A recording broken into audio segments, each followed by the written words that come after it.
All right, I went ahead and pushed the live button. So now we're live.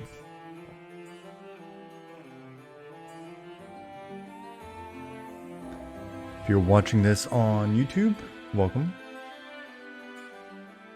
I just got done downloading. I think, yeah, every video has been downloaded. Tuesdays is going to be uploaded soon. Need to get them scheduled, and then as soon as I'm done here, I'll download this as well over the weekend. So try to get caught up. Hey, BDC Retro.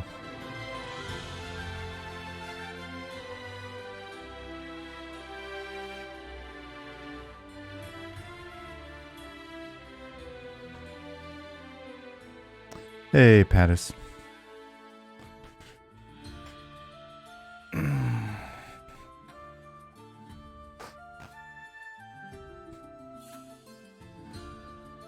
Alphonse, Chaz, Organic Cacao, Talit. Welcome everybody. While people are rolling in, I'm going to open this Red Bull. Exactly what I need at 8 p.m.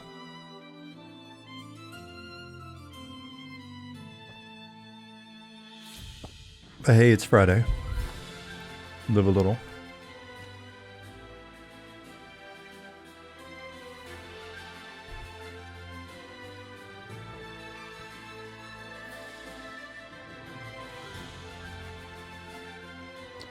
All right, so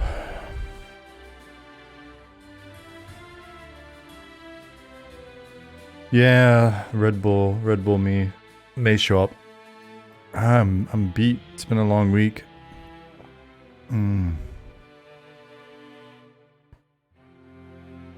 But it's been a good week. Not, yeah, don't read that as it's been a bad week by any means. So I'm gonna play with Keith. Has been working on updating our dressing room feature. So now we're in the environment, and I can open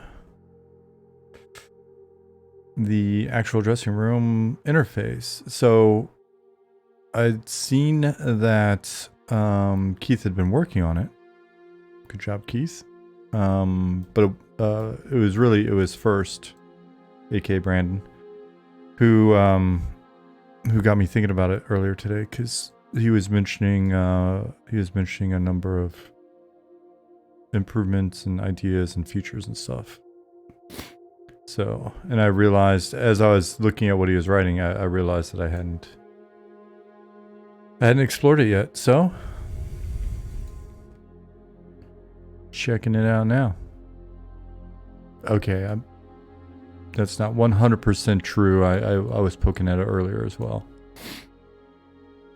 But I'll be really poking at it in here.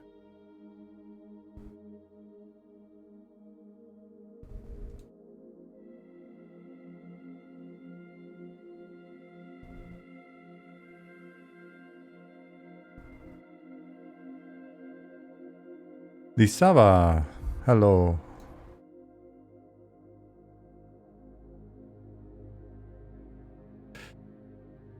And silly me, I didn't know that this hair was in here. I'm so behind on certain things. New hairstyle.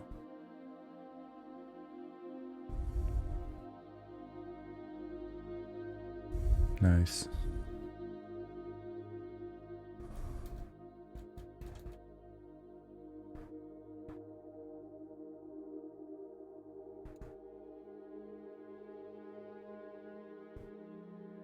That short, really yellow blonde immediately made me think of Dennis Rodman.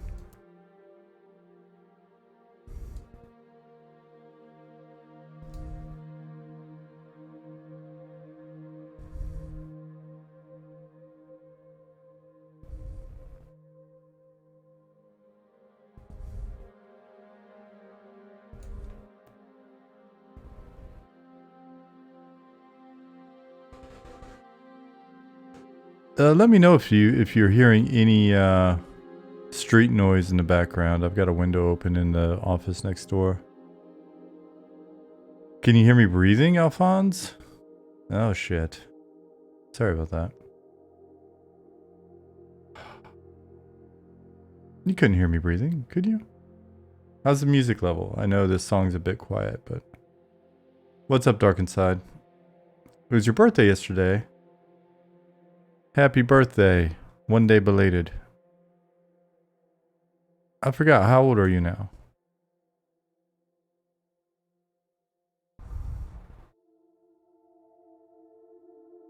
"23? Man. What a youngin'.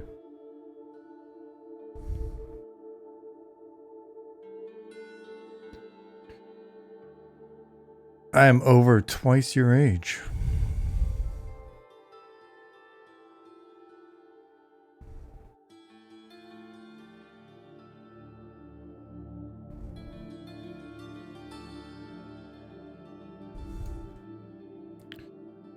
Hair color 4.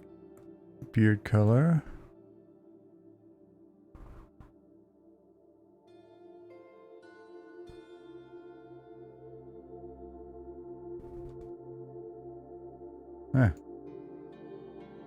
What's up, Sna?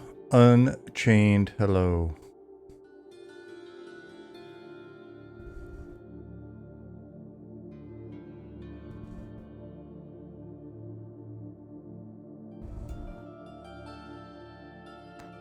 Alright, so this is interesting.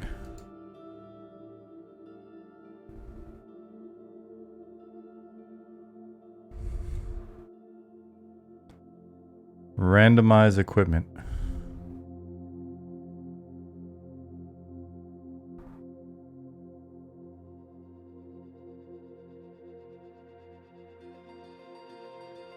Ah.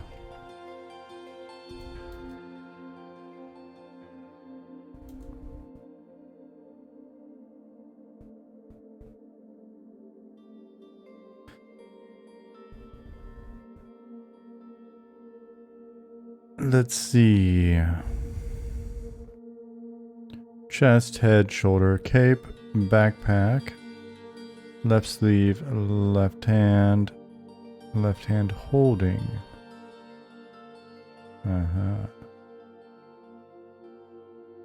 Okay.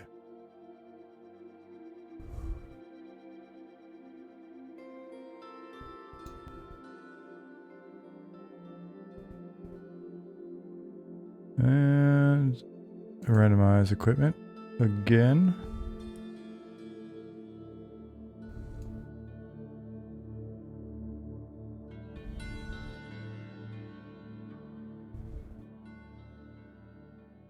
Like it just fills every slot. Hit it again.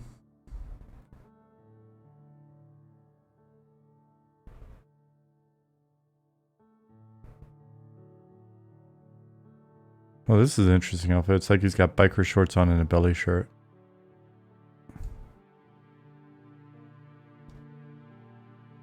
Curious what's going on with that chest piece, though.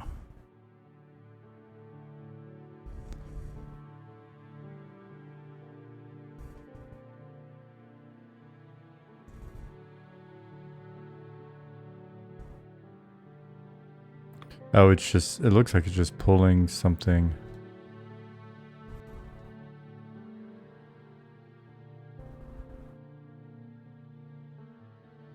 Looks a bit random.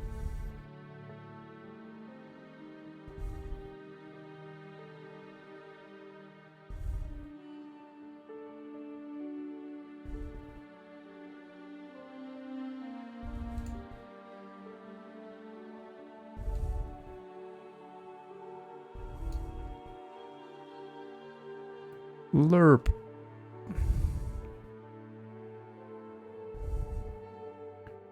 Lerp it up.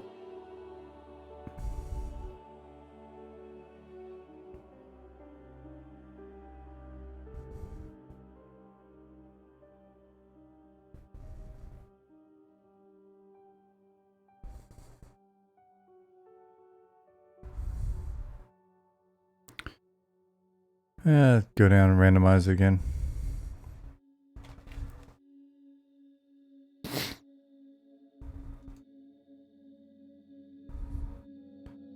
And clear equipment.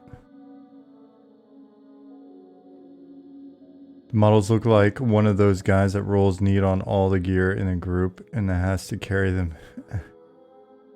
out of the dungeon. Huh.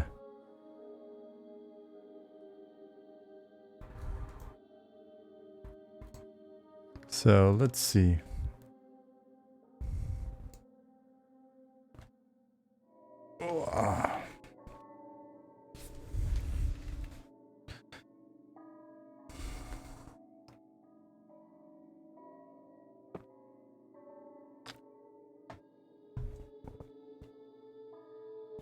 Waiting for this Red Bull to kick in.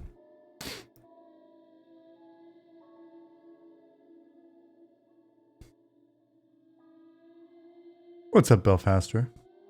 Kill Rain. Snow said, I like some of the vibrant cloth colors. The blues look really good. Oh, cool. Not sure why it keeps doing that, but no biggie. Let's start with chest.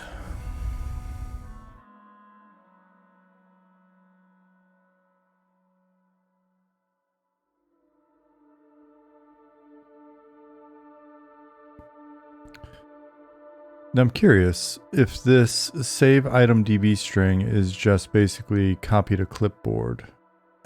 I think it is. I would assume it is. I guess we can check. Save item DB string. So I've just hit save that. It says item data was saved to the DB. Interesting. Let's open a DB and see. Skip.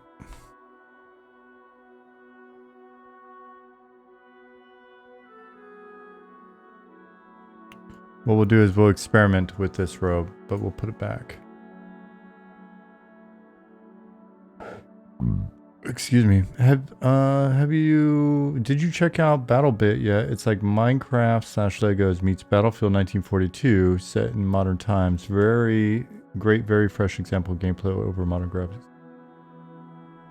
Such a huge fan of the original 1942. What you're describing sounds pretty awesome. Let me look. BattleBit. BattleBit, bada-boom.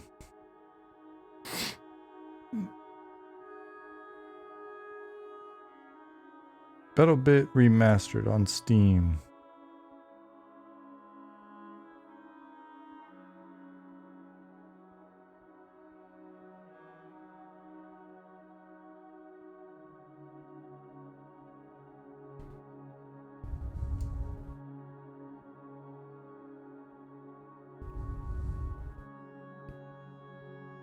Oh yeah, this looks fun already.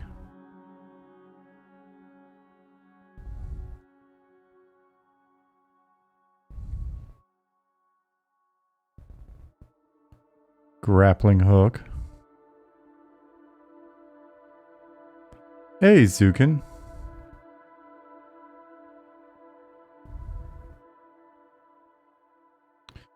I can see how this would be fun.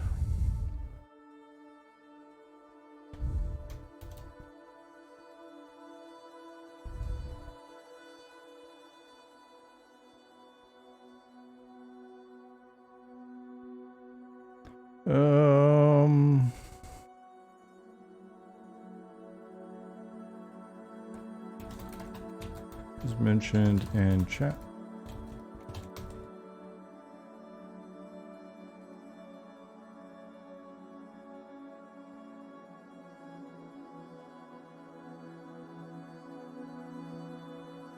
Cool. All right, let's get back at it. So what I'm checking is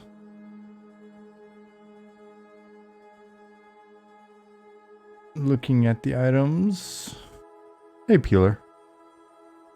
So go to item database. I'll look for Dusty Blue Robe.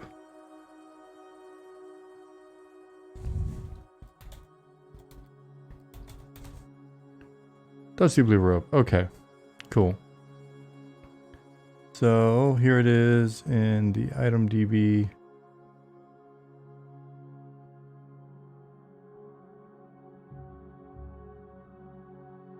Let me get all this to fit on here so I can actually see it. All right, so texture definition, blue 02, Robe 02, blue cloth 01. That's what we're seeing here. Cool. So if I change this to,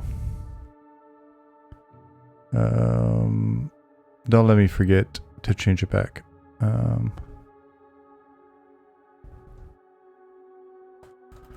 Red cloth 01. Now we see it update. Rad. Dadvik, hello. Save item DB string. All right, hit save.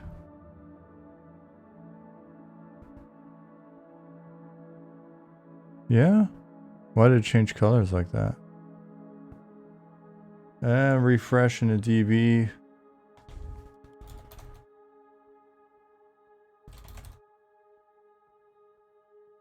Yep. Okay, so it updated, but there's a little something hinky going on with the texture definition here.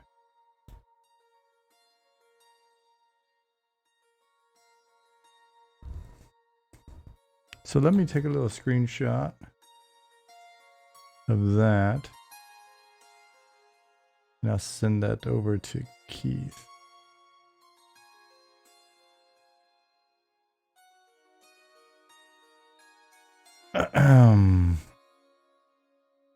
I'll say, hey, just played with changing an item in the excuse me, in the dressing room and saving the data to the DB. Noticed this when refreshing the data.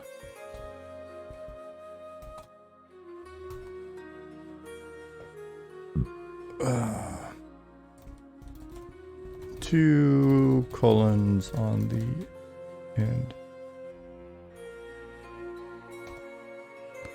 All right, so now if I go back to blue, was it blue cloth 02? Or blue cloth 01? It was 01. Pretty sure it was 01. Save. All right. Now let me refresh the database and see what it looks like. Blue. Those two colons are probably the other color channels. It makes sense. I'm curious about, since in other examples we don't have that, I wonder if it's going to do anything weird. I guess I could test it out, right?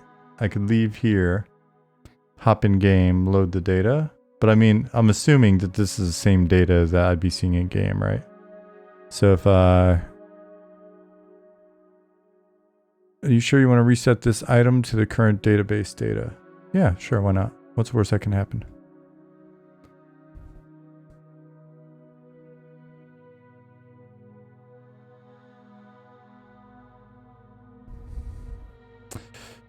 Okay, so Zukin, typically when I was creating any sort of item, I was just going off of whatever the templated info was in Confluence that you put in there. What's up, D loves pudding? M&M love all day.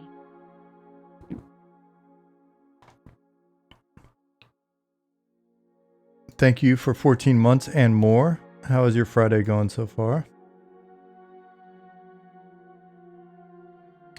Alphonse asks, will we be able to reserve names at some point as early adopters? I don't know. I don't know if we're going to be doing too much stuff on that type of front.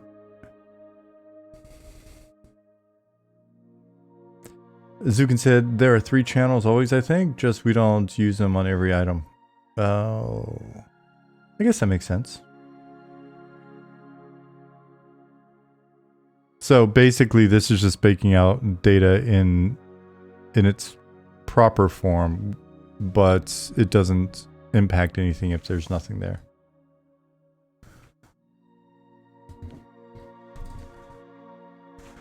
Organic Cacao said, I have dibs on the name Zukin. You better watch out. It may be a honeypot.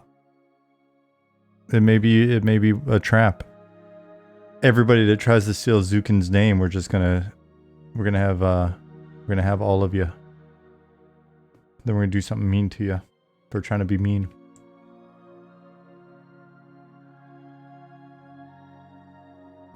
We'll let you sign up. We'll let you pay for the first month, but you'll have to watch everybody else play the game from your jail cell.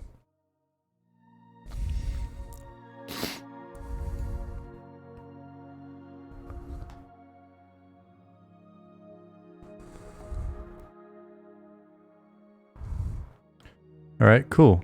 So we got this going on now. Dusty blue robe. Zukin, I'm noticing that we're using like left and right here. For things like sleeve, hand armor. But I think that's it. But we're not doing asymmetrical anymore, right?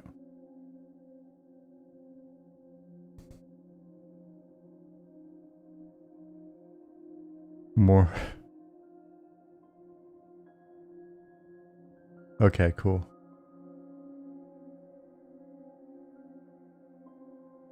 No, you just can't take the name Zukin. You try to take Zukin's name, see what happens. See what happens to you.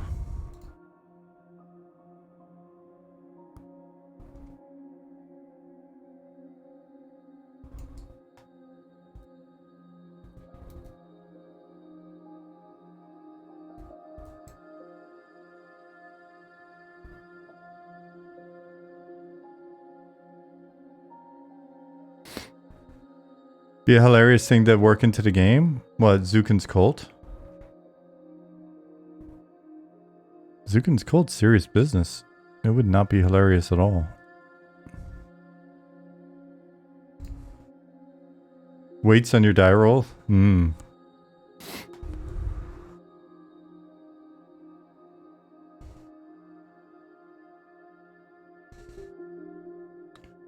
Naku's should be a dungeon name.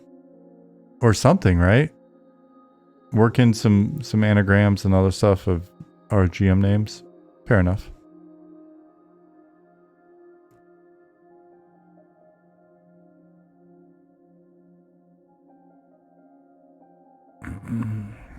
Plato 2, texture sets, rawhide cap, brown.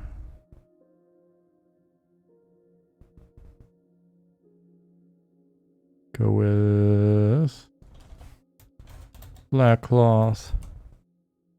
Tight. Cool. And clear equipment.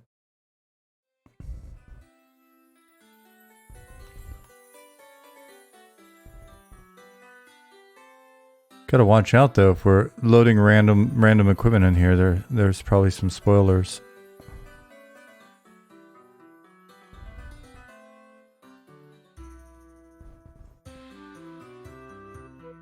Now what happens if I change? Does it retain all of this info? It does. Cool.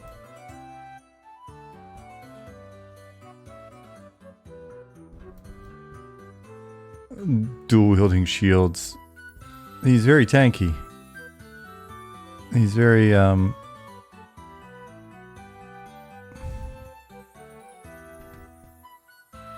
Very into the idea of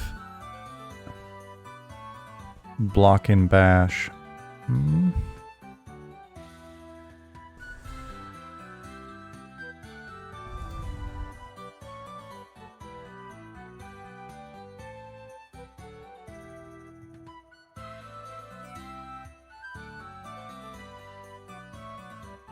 Randomized is cool, but it does populate stuff like that. That would not be a real scenario. No, it would. It's not a real scenario, folks.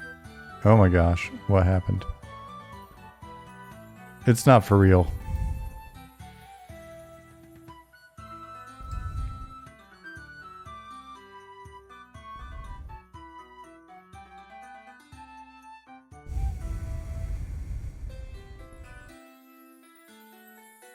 About 2, about 3.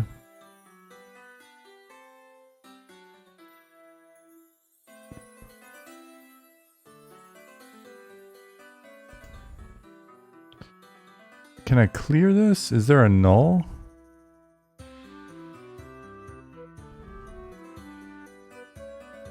There doesn't appear to be like a null.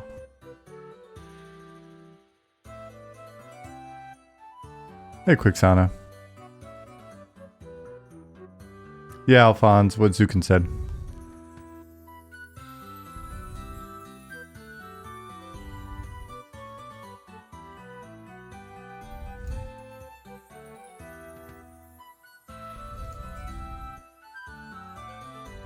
Unless I'm just missing it.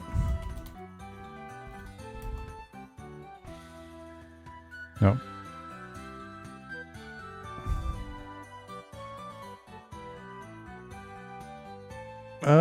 Right click texture set and then select null option. Alright, so if I wanted to zero out his... Oh, I think we were looking at the shield before. Right hand shield.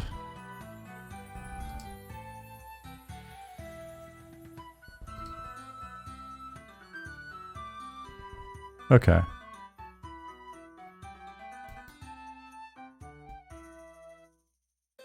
The actual texture set, not the field. Got to right click in a weird spot. Now, the question I have though is it still assuming then that this is Kite Shield's data properties? And if I were to like accidentally save this item, DB string. Oh, I can't actually. It just, there's nothing there now. Okay, perfect. Cool.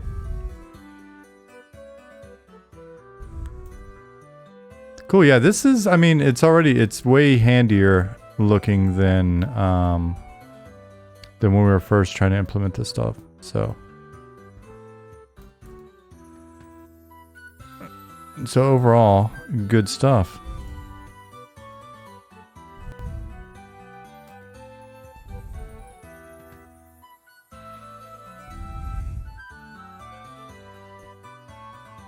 Oh man.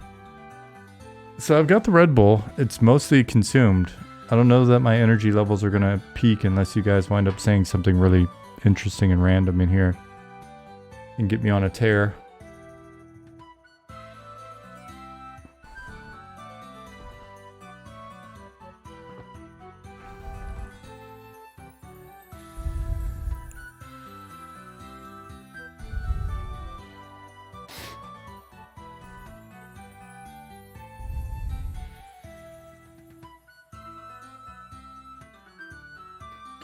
What I'm probably going to do tonight is run through our GitHub and see if there's stuff that I can if I can go back and validate and be helpful on that front. What's up, Esan? Thank you for 27 months. Good afternoon to you as well. I hope you're having a good Friday. Ouch.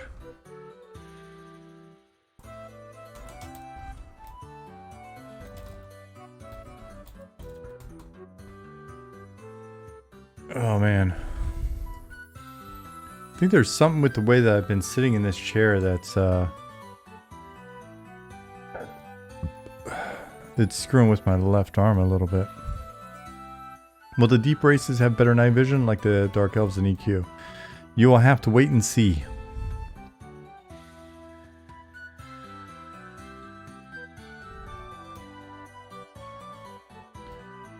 Yep.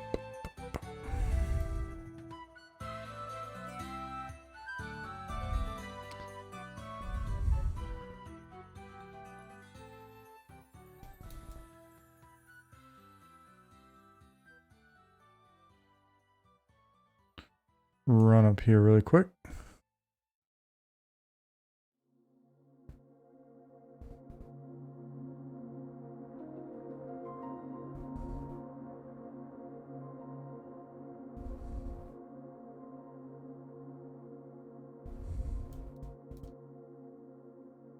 Cool.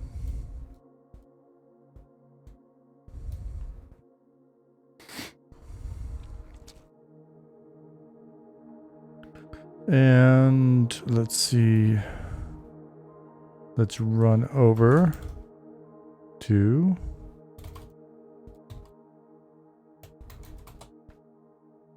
Telecare.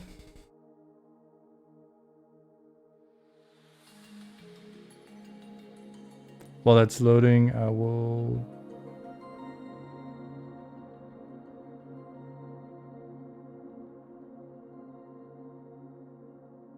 there we go.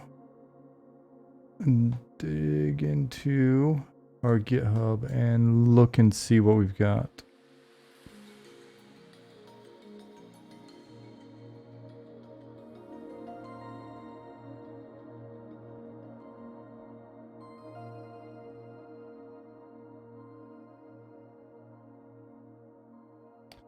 Fixed but not regressed.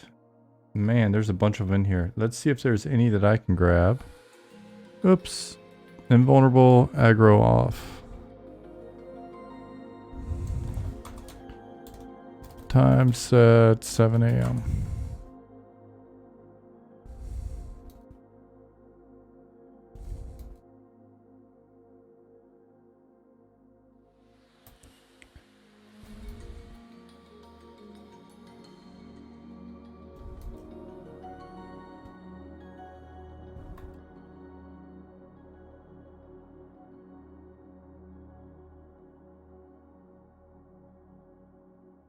And that reminds me, we've got to talk to Robert about some music for Telecare. Curious what the inspiration will wind up being here.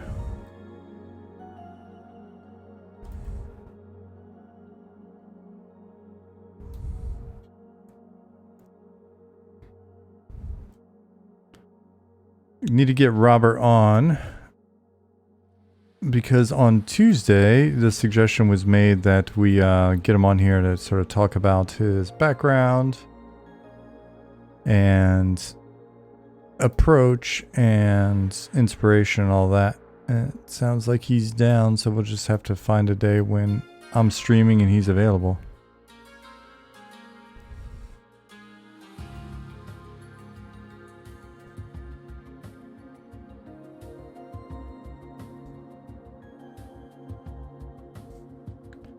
Tribal drums and throat singing or growling.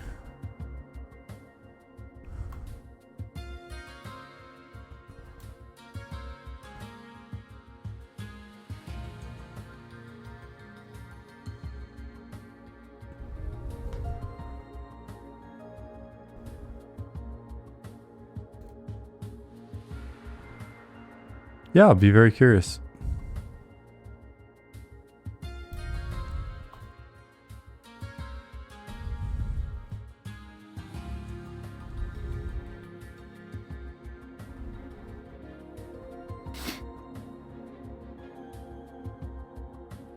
I really like this song for Blackborough from EQ2. I do not remember it at all. We can look it up. I'll listen to it after the stream. YouTube. I request to Blackborough music.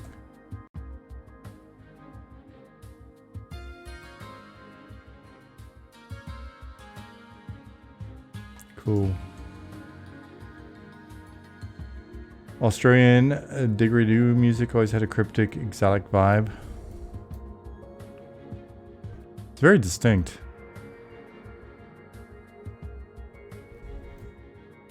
I did go through here, right? I didn't just run up to it. I went through here.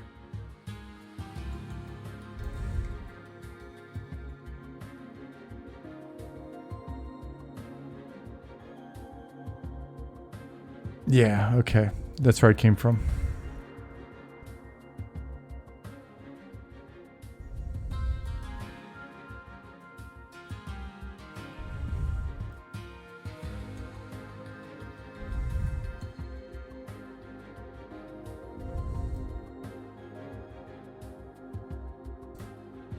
What's up, black hole?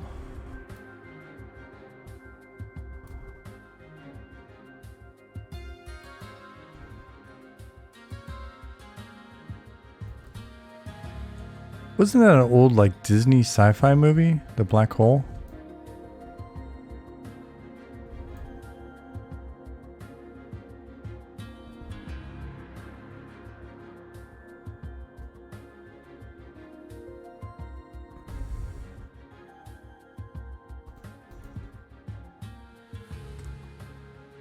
Trying to think, there were like 3 old of that era sci-fi movies that I saw as a kid repeatedly.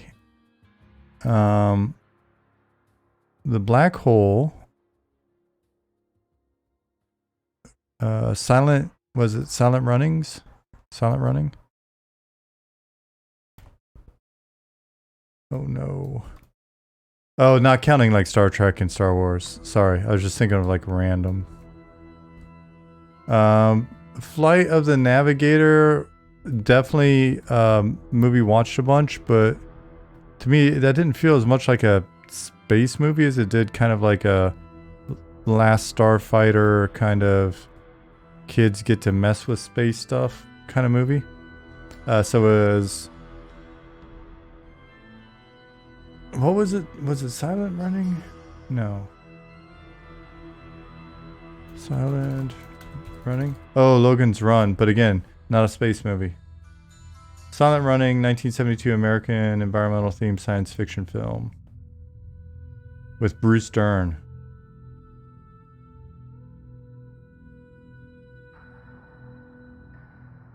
And then, but Logan's Run was fantastic. Oh man, there were so many good movies back then. So Silent Running. Then there was another one, I think it was like Saturn something. Saturn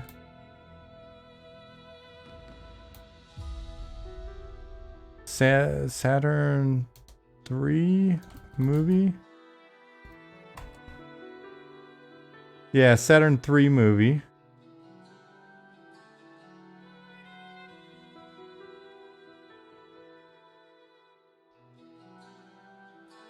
Farrah Fawcett, Kirk Douglas, and Harvey Keitel.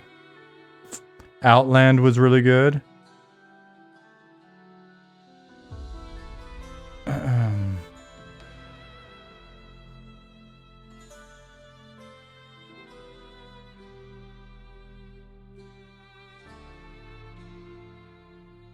Sunshine, I don't remember.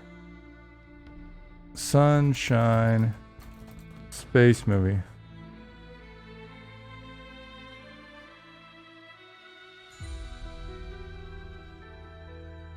I had to have seen this.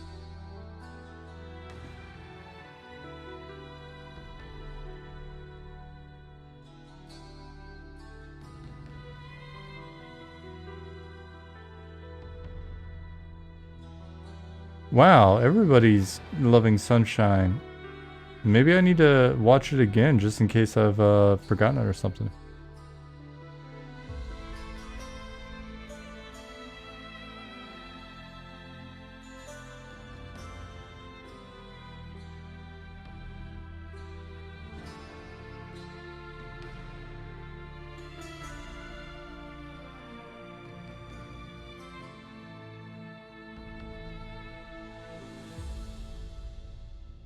Okay, I'm reading it right now. I'm reading the plot. I'm reading the plot. It's got great folks in it. It's got a great director. All right. So far it's been, as far as I could tell, it's been pretty smooth. It was a very, very smooth transition over, and I personally haven't had any problems, but I can't speak for the rest of the folks. I don't think I've seen anything major crop up. Did I have any personal favorite space movies? I mean, several that we've named so far of the older ones for sure. 2001, pretty dope. Of course, the old Star Wars and old Star Trek movies were really good. Aliens, pretty up there.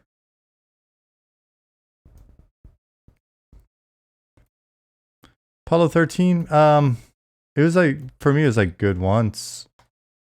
It didn't, it wasn't necessarily one that I'd watch and rewatch. Sci-fi movies, Omega Man, pretty dope. Space Jam, I don't think I've ever seen Space Jam, and I've had tons of people mock me for that fact. I don't think I've ever watched Space Jam. Spaceballs, pretty amazing. Omega Man was dope because Omega Man really got at, like, Omega Man, I think, did I Am Legend pretty good. The Martian was fun. Interstellar was good enough to watch a couple times. Yeah, Contact was good. What was the Contact was with Jodie Foster, I think. What was the more recent one with the aliens? And a little bit of, like, I think a little kind of time travel premise or whatever. Arrival is dope. Have you guys seen Midnight Special?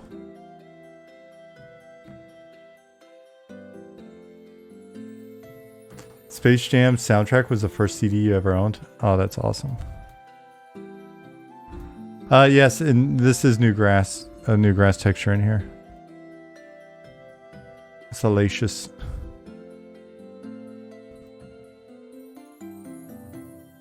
So I saw Midnight Special on a flight, I think to or from America from here. And I had no idea what it was.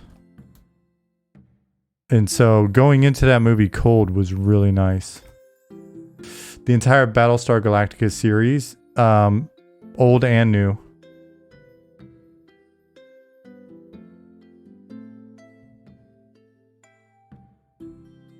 Oh, Black Hole, you're from our EQOA community.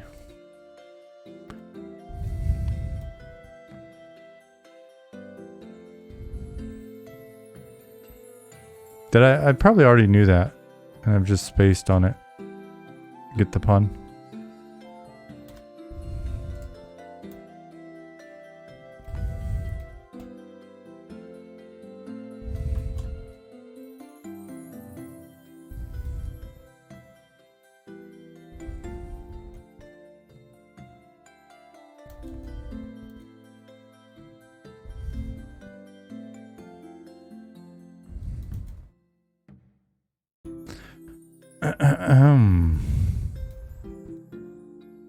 Nice.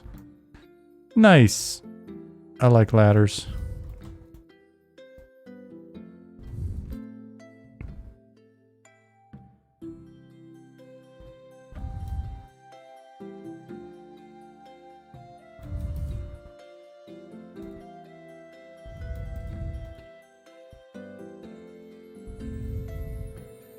Cool. Zone. Night Harbor.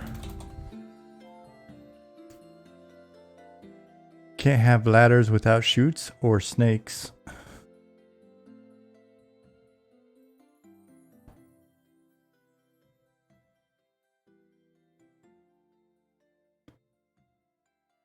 Let's see. So I'm running through the list right now of fixed, not regressed. Reading some of these.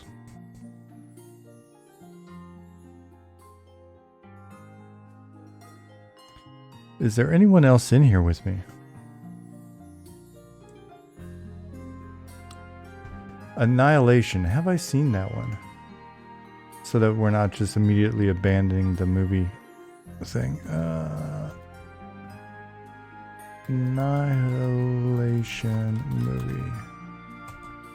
Europa Report was pretty cool. That was a little bit lower budget, right?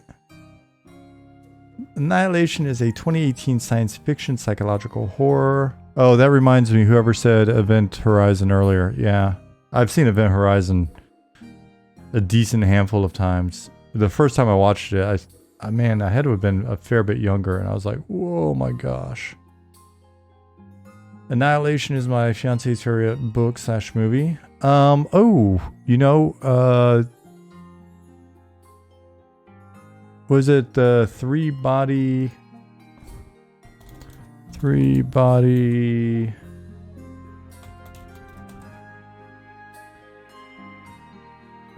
problem? Oh, they're making a Netflix series. Of course they are.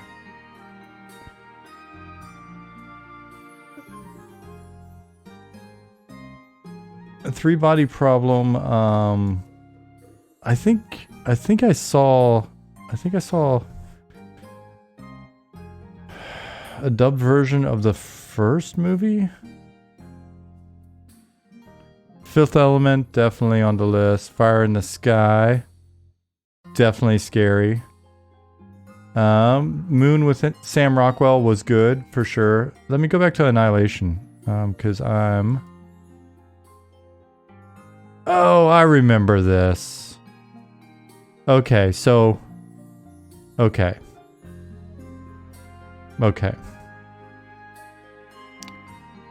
Is it based on a... Is it based on a book, you said? Annihilation, my fiance's favorite book / movie. Okay. So, hey Sparrow. Cool video you did, by the way. The update video is really rad of you. Thank you for that. So here was my issue. I kind of love-hated Annihilation. We watched it, and I was getting like severe eye roll kind of problems with it, but still. So I'm not picking on your fiance's favorite. I don't want to do that, but this movie, it did challenge me a fair bit.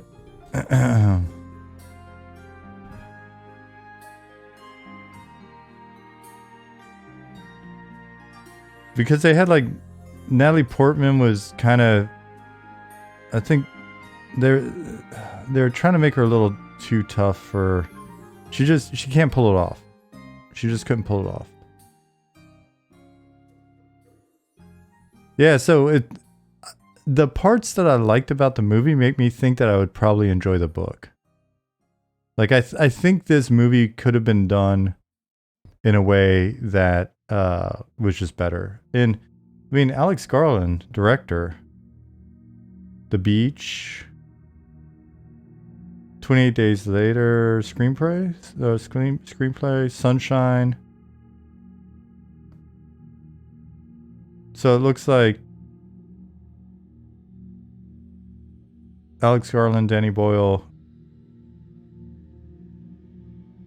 team. Yeah, so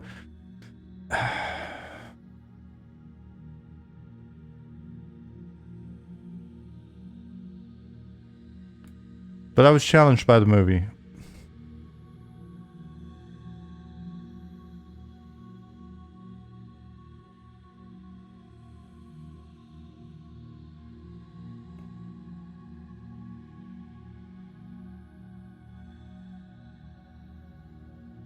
I just think sometimes it's pretty hard to pull off like ultra tough guy kind of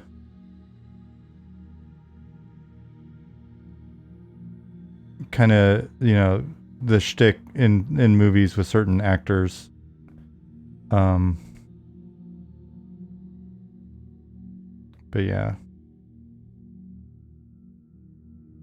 But I think I'm just biased because I've grown up around the military. The little little army stuff myself. The Expanse was great until they took a year or so off around season 5. Oh yeah, The Expanse. So The Expanse was very hard for me to get into. I've talked about this with folks in the past, I think. I couldn't really get into like the lingo and stuff initially. But then once, like, I think it took me 3 or, no joke, maybe 4 times of trying to watch the first 1 or 2 episodes. And by the time I started watching it, a number of people were just talking about how good it was. And I was like, I'm having trouble seeing that right now. I want to like it, but I can't. And then, but then once it got rolling, I really started to enjoy it. I thought they did some fun stuff with it.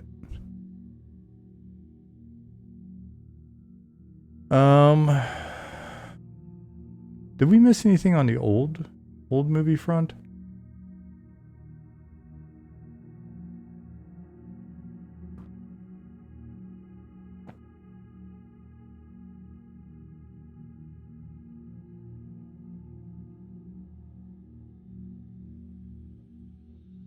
Peeler said that was me with the show Community. Episode 1 and 2 were pretty bad, but turned into one of my favorite shows of all time. That happens, right? Flash Gordon, so good yet so bad. Oh man, with the soundtrack from Queen.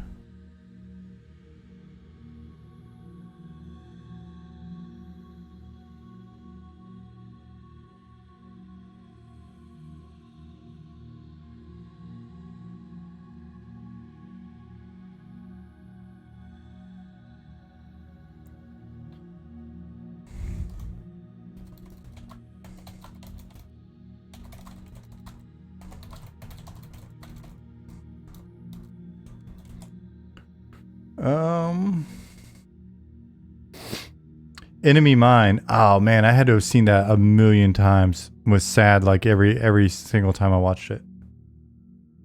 Not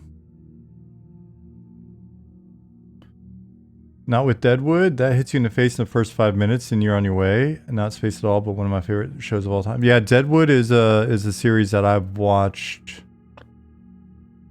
I had to have watched the entire series 5 or 6 times now. Easily.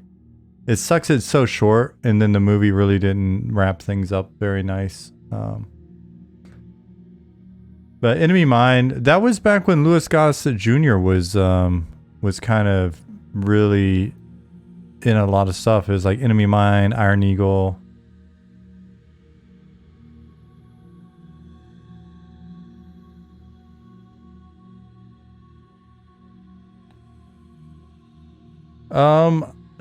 The Yellowstone spinoff. So we started that when we were on vacation at my mom's place, and that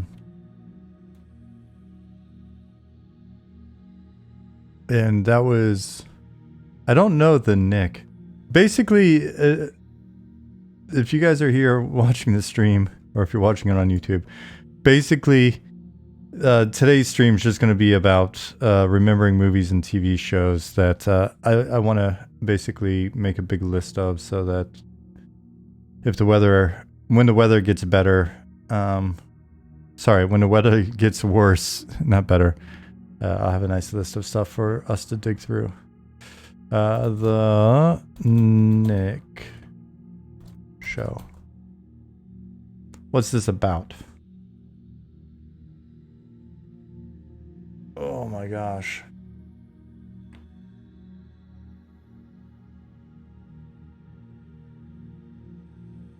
The voiceover part of the Yellowstone spinoff kind of grated on me, but all the actual show was great.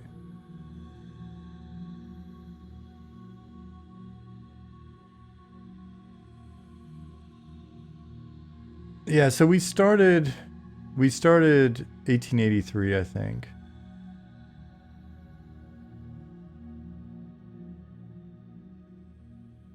Foundation, Apple TV. I've gotta learn how to appropriately pirate stuff. Because we don't have Apple TV.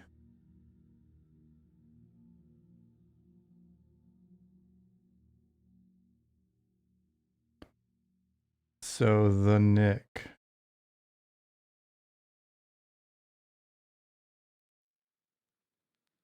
Kroll was also pretty badass.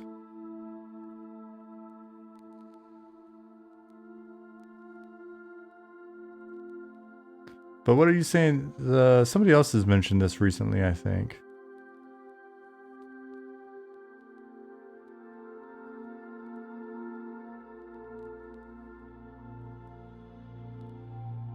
I'm trying to find it. Foundation? No, where is it?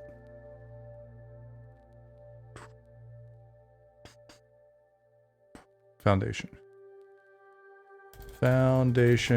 show. Yeah, as a kid, Kroll was pretty badass.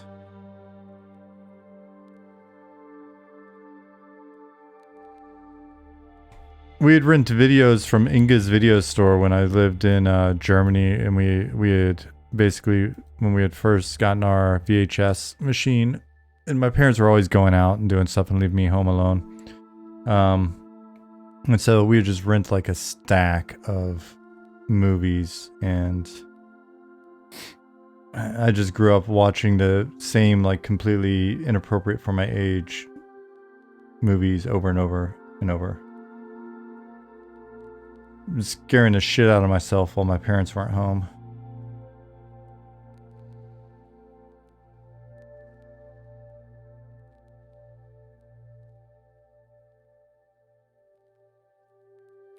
All right, so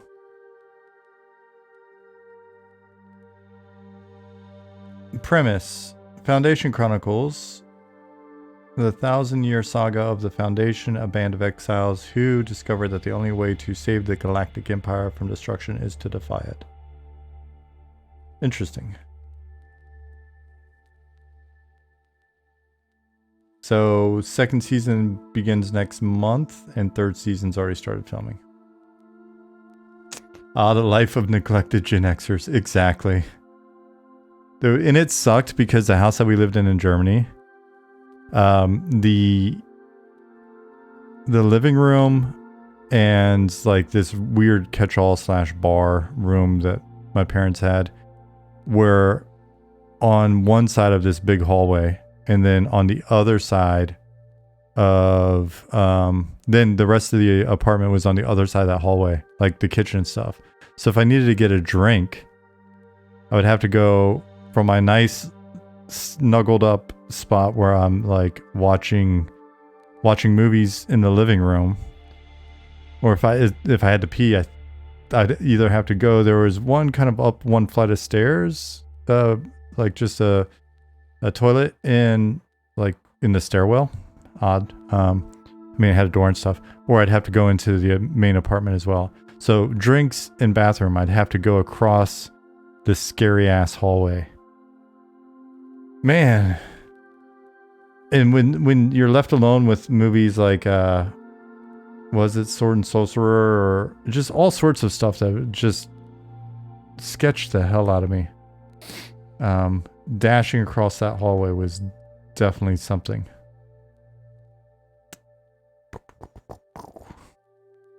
Yeah, Foundation is based on the books. Asimov.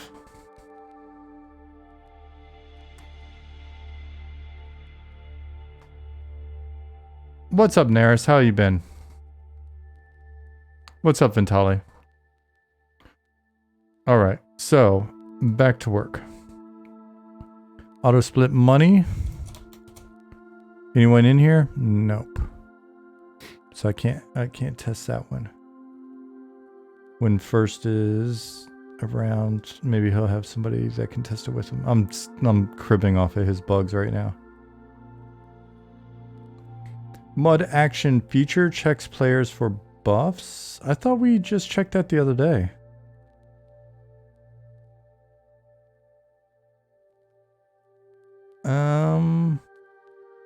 Okay, he tagged me in it. Cool. Poltergeist scared the heck out of me as a kid, Sparrow said. Holy shit, that movie. So my parents rented that movie and we watched it together. I remember sitting on my parents' bed watching that movie with them. It was still daylight outside, so that was at least a bonus. My mom doesn't do well with scary movies. I don't know how my dad like talked her into the idea that it wasn't scary, but somehow he convinced her it wasn't a scary movie. It was. He said it's going to be like more like Raiders of the Lost Ark or something, right? Like, and yeah, it's a family drama. Belfaster said. And so we're sitting there eating like KFC. I had just gotten back from visiting my grandparents like over the summer on my own, which that was a pretty wild experience. Nothing like being, how old was I? Maybe 9 years old and lost by myself in Heathrow Airport. But we're sitting there watching Poltergeist eating KFC, and I remember because there was a really big jump scare at some point. Maybe it was in a swimming pool or something. No, maybe it was the clown. One of those. And my mom threw chicken. Our cat got it and like took off running through the apartment with the chicken that my mom was like, ah! And she was so pissed at my dad. The old dude in the second and third one used to give me nightmares. Yeah, very creepy. When the chicken piece had worms in it, there was that as well.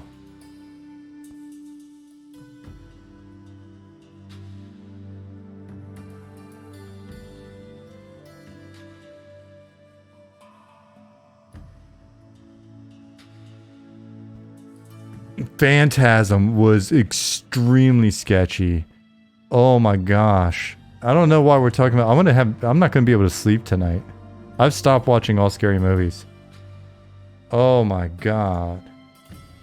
The first times I watched Phantasm was as a kid and as a young teen in Alabama.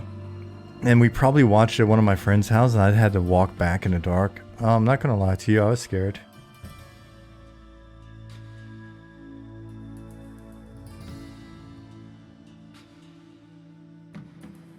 Just reading like the overview of the plot of the Phantasm movies is sketchy.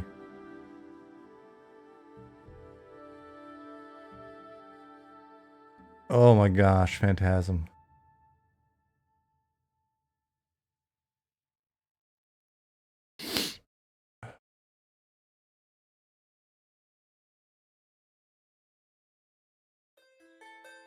Blitzed on gummies watching Phantasm.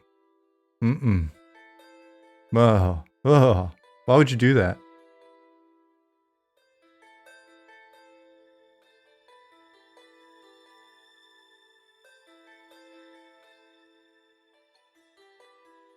Yes, I am streaming in a bit higher fidelity, Salacious. You guys badgered me long enough to click the button and go, oh shit, it actually does work. Alright, fine. I don't know what took me so long. Yeah, Sparrow, I can't do it anymore. I just can't do it. I'm like, there's too much negativity. You hear that street noise out there? I've got my window open. It's super hot, so.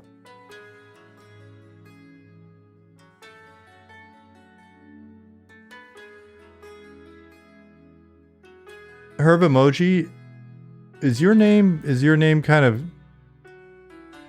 cribbing off the word yerba? What is it, yerba mate? I just know like Germans drink a lot of like mate drinks.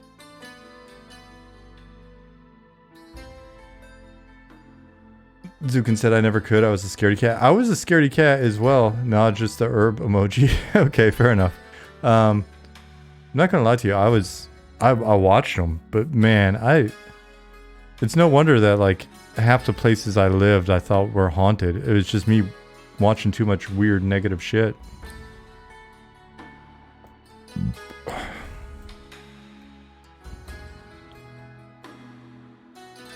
What's that quote? Was it "Don't bring that evil onto me, Ricky Bobby," or whatever? Don't put that evil on me, Ricky Bobby.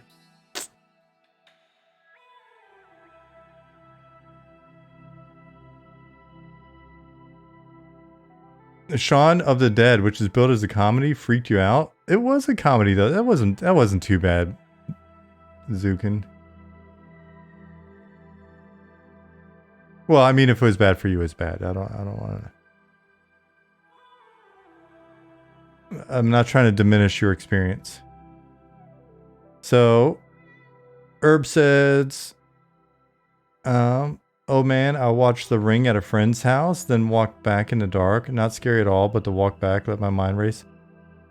The freaking Ring, it unsettled me for a while. I was, ugh. Sparrow said, "I grew up in a haunted house, the real kind, so I nope out if it's too real." I'm fairly certain I've lived in one or more haunted places, to the point of people that lived in our Alabama house actually sent video to my mom of weird shit going on in the house with them as well. And I thought it was just because I was a teenager. You know, when you're a teenager, there's like all sorts of shit going on, hormones or whatever. And so it's night terrors and things like that. Meh. But then they had similar weird shit going on in that house and they sent video of it. And my mom like sent me the video and I was just like, what? Like TV coming on. My buddy and I came in when we were like 14, 15 from skateboarding. Like came in, like unlocked the house, came in the house, turned on the living room lights, and then we're going to get drinks. The TV came on and it changed the channels a bunch and then the TV turned back off. Do I still have the video? No, I think it was actually on Facebook. I think they gave it to us on Facebook, so I might be able to find it. It was like weird shit going on with the lights and stuff in there. Yeah, we had a number of like weird things that were all sort of in that electrical realm, but as far as I know, it was never determined that it was anything electric related. Like stuff turning on and off and lights kind of pulsing at times. And I always chalked it up as a night terror type thing, but I remember I woke up one night and I couldn't move, and there was like a green glow that just kind of moved in through the hallway into my room. And then moved back out into the hallway, and I was like terrified, but I couldn't move. So I was like, that's probably like a night terror stuff type thing. And then there was like a woman standing over me, like kind of a hag, standing over me at one point. Like weird shit like that. It's just, there's always something weird going on. My mom's super into that stuff, so that didn't help, right? Because she's facilitating it. When I was a kid and lived in Stromberg, Germany, I do remember being out playing with my friends in the snow one day, and as it was starting to get dark, I was going home, and it had been snowing quite a bit, so all the snow is fresh. And so I'm out of range of my friends, but I'm not home yet. And there's a big pile of like sticks, like a big mound of sticks, probably, I don't know, 20, 25 meters from where I was, in just kind of in the wood line there. And I heard a sound of someone clicking, like smacking sticks together, like tuck, tuck, tuck, tuck, tuck, tuck, and laughing. And so I thought it was one of my friends that like followed me or something. And so I hear pop, pop, pop, and laughing. And I look over, and there's like a kid-sized dark shape where the pile of sticks is. And so again, I thought somebody was screwing with me. So I'm yelling for them and stuff like that. And I hear the laughing. And so I go running over there to see who it is. And I run over there and I look and there's no one there. And I look around and there are no tracks. And I go back to where I came basically from, the path that I came from, and it's just my tracks.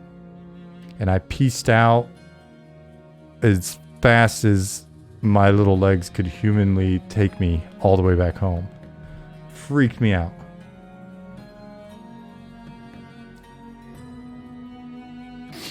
Sparrow said that stuff is very real. Our whole family had stuff happen in that house, alone and all together. Yeah, I mean, like I said, my family's, at least on my mom's side, very big into that. But they come from like the hills of Ohio and stuff. No offense if you're living in Ohio. I know at least a few of you are. But they're from them hills.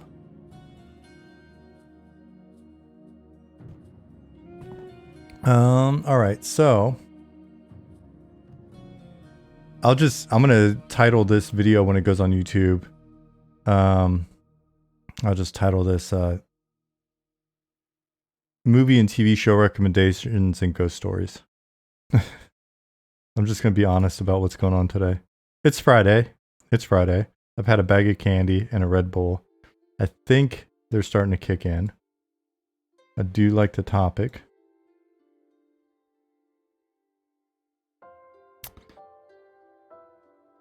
Huge views. Yeah, we don't do this for the views. We're just making a record of our development process. And if we incidentally have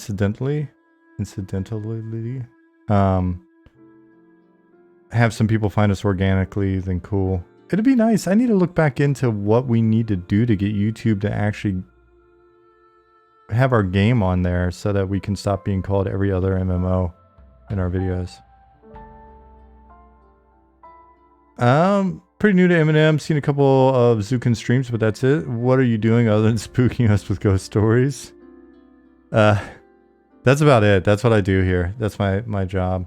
Lace in Space, 4 minutes ago you followed and I did not. I was too busy telling ghost stories to say thank you. Thank you.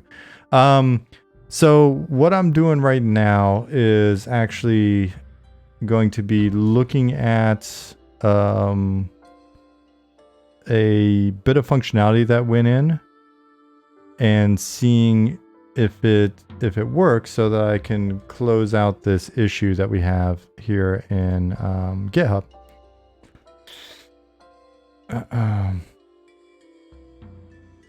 And so the actual issue is mud action feature, check players for buffs. And I thought we just did this one on stream the other day. First said, Sean, please review similar to number 1340. The only point of failure I could find with this is that it does not seem to check for multiple things listed, just for a single one. I.e., if you put in Art Shield and see invisibility, it will fire with only one being present. Same for the buff category. Tested on both individual lines as well as separate. I'm just going to respond to this. That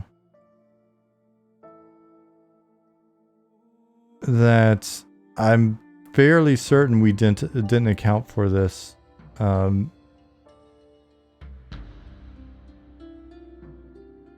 Looking for multiples. So first, I'm fairly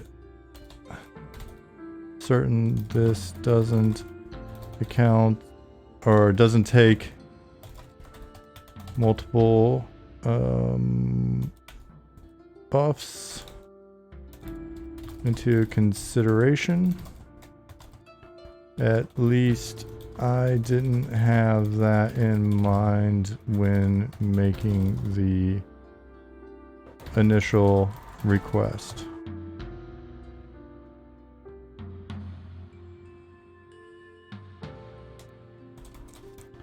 So I wouldn't consider that a requirement to close out this request / issue. That's going to be my comment there. Cool. All right. What else do we got?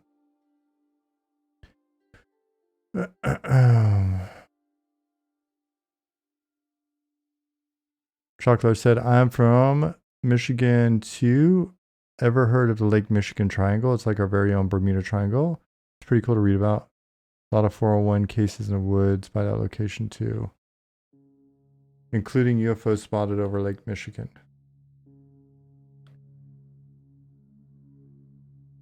You know whose whose videos I just started based on one of your recommendations? Though it may have been Baloo who made the recommendation. YouTube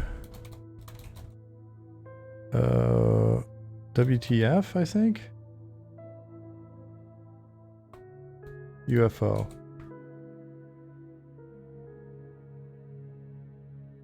No, that's not what I was looking for. I'll just go to YouTube because it usually recommends it since I've subscribed to them. YouTube.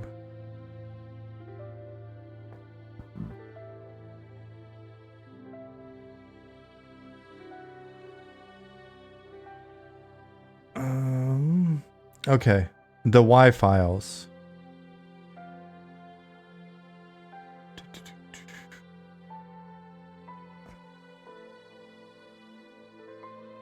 He's got a fish that, like a animated fish that comments throughout the videos, but the production values are pretty good, and there's definitely some interesting stuff in here that I hadn't seen before anywhere else. So the Y files, I would recommend. Like there was one that I watched. Where is it? Ancient Egyptians in the Grand Canyon. Was actually pretty cool. There's a bunch of them on here. So the Y files, if you're into this kind of stuff. That guy plays EQ. Really, Keeps? The Y files guy? What? No. No way. I like his videos. I'm gonna have to hit him up and see if I can cash in on my history to meet that guy, because I think he does really good videos.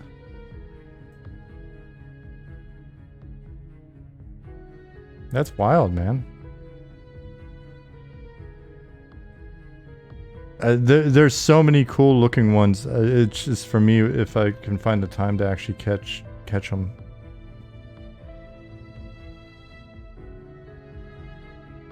Yeah, it's funny because it's stuff like that I find really inspiring for like content ideas. Can always find like a little something in there that's makes, if you throw it into a fantasy setting, it works.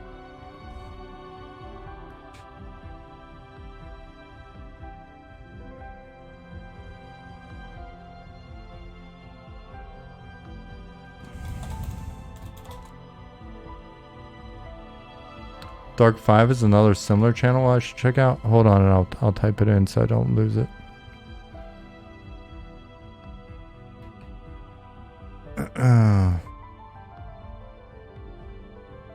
A lot of inspiration going on there, for real.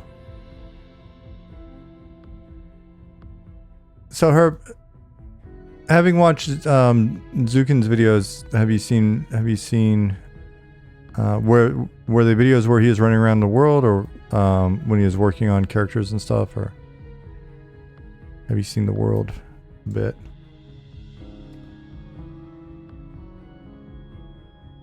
Hey, Mr. Cow.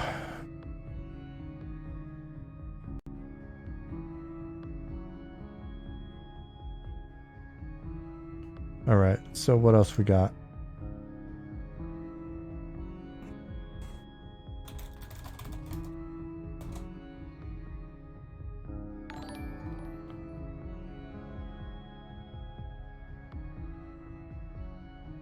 Mushufasa, thank you for the prime. Is that a spell? It's a GM command. GM, we have the ability to just make ourselves fly so we can get around a little bit easier. Let's grab another one. Herb said, loving what I've seen of the game so far. I played EQ back when Kunar came out, then a lot of P99 more recently. Very much looking forward to M&M. Oh, right on. You said he ran around as an ogre for a bit and then lots of modeling. Seen the vids on the website too. Nice.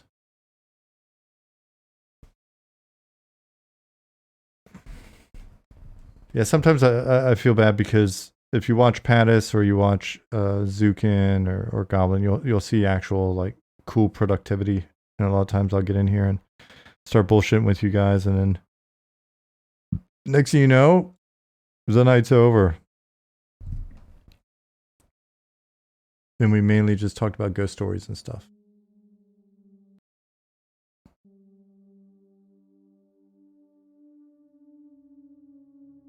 Been trying to decide where to spend my prime for a week now. You're welcome. Well, anytime you want to spend your prime here, we'll take it. That's very nice art you just flashed. What, this back here?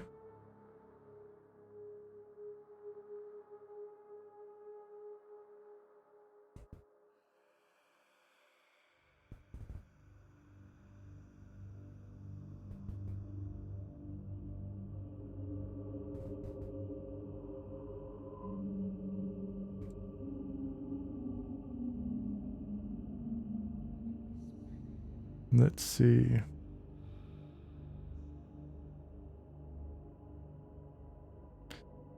Yeah, we do. Basically, it's not a lie though. All the sub money winds up just going into. We've got monthly costs at this point, but they're not super bad. You know, they're not horrific.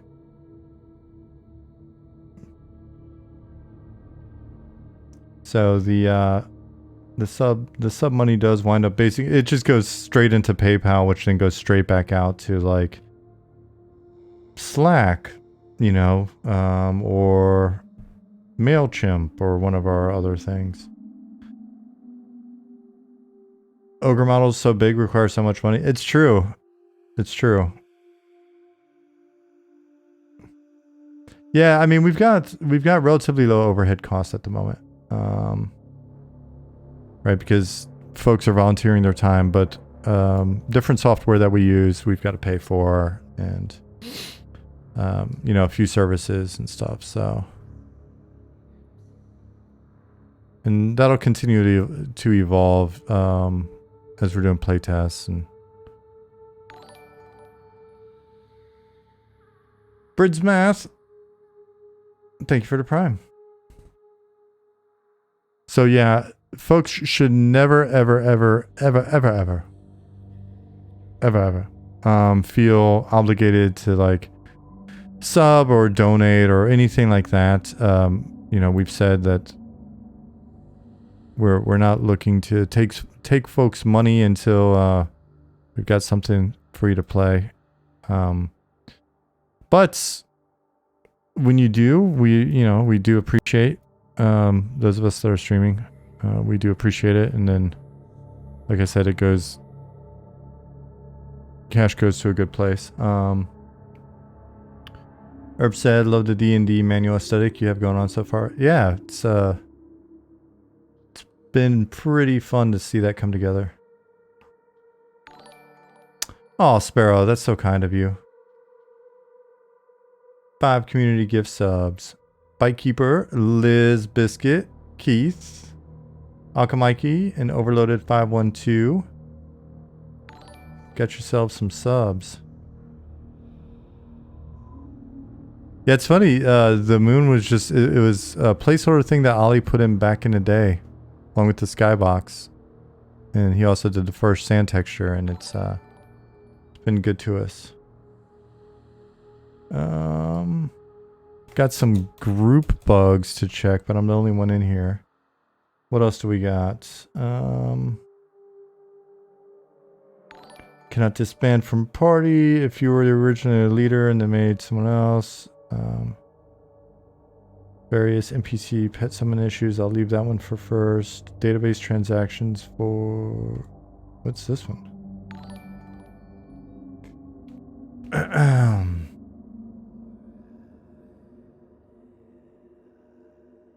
Oh, huh.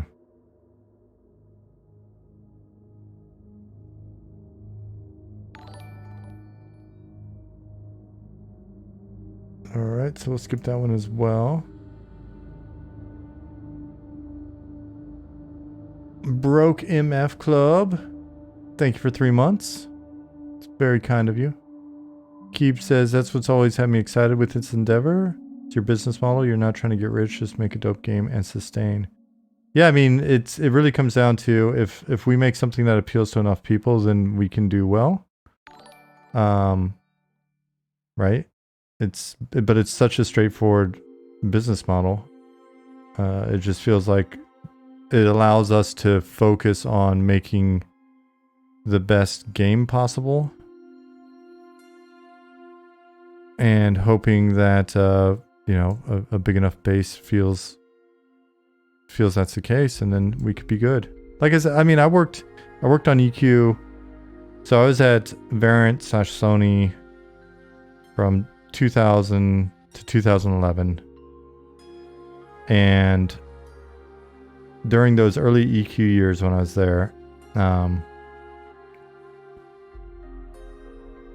you know, if we could somehow make something that appeals to a quarter of the people that EQ appealed to during that period, we would be in such an amazing situation.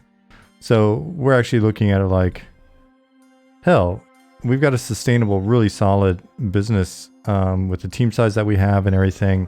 If we can appeal to 1/10 the people that played something like EQ in 2002. So just focus on making dope game for now and see if we can get there. Won't be for everybody, but we'll see.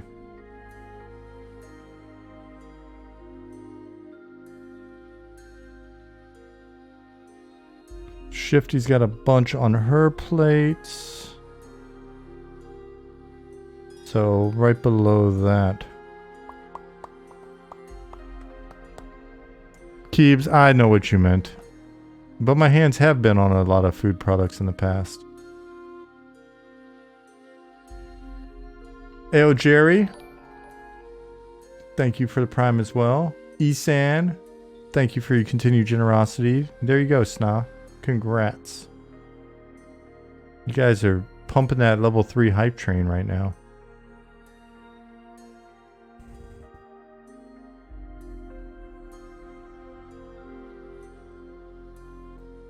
Oh, we're listening to a random song of Robert's that is not our soundtrack. Hopefully it's not hopefully it doesn't get muted or whatever.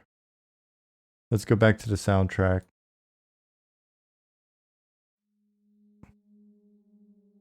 And then, like I said earlier, we'll get Robert on here as soon as possible to come in and just talk about music. It was really cool to meet him the other weekend. Schmonite, hello. Tab target doesn't appear to work in water. Is that one I can go check? Tab targeting water either out of water or with mob in water. It doesn't appear to work. Alright, let's go check it out.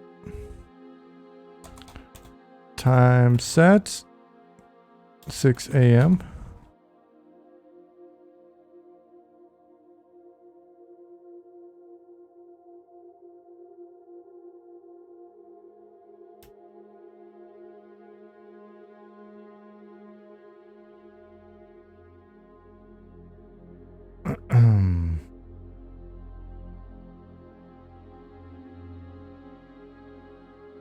Let's go find some crocodiles. I think I gotta sneeze again.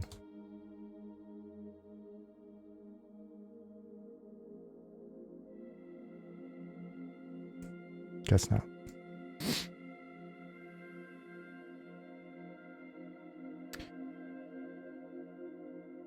Mr. the Cow says, curious question. I know this is way down the road, but will we eventually be able to go to different worlds in this game or just new continents? I will only say that I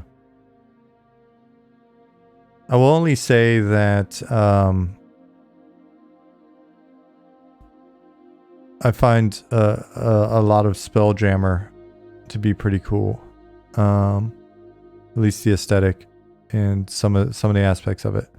But then you followed up and said, I like the idea of an underworld like the Dark Elves in D&D.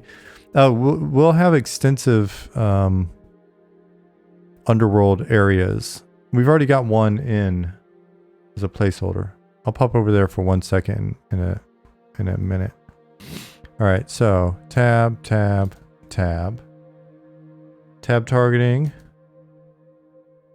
That seems to be fine. Let me get in the water and see.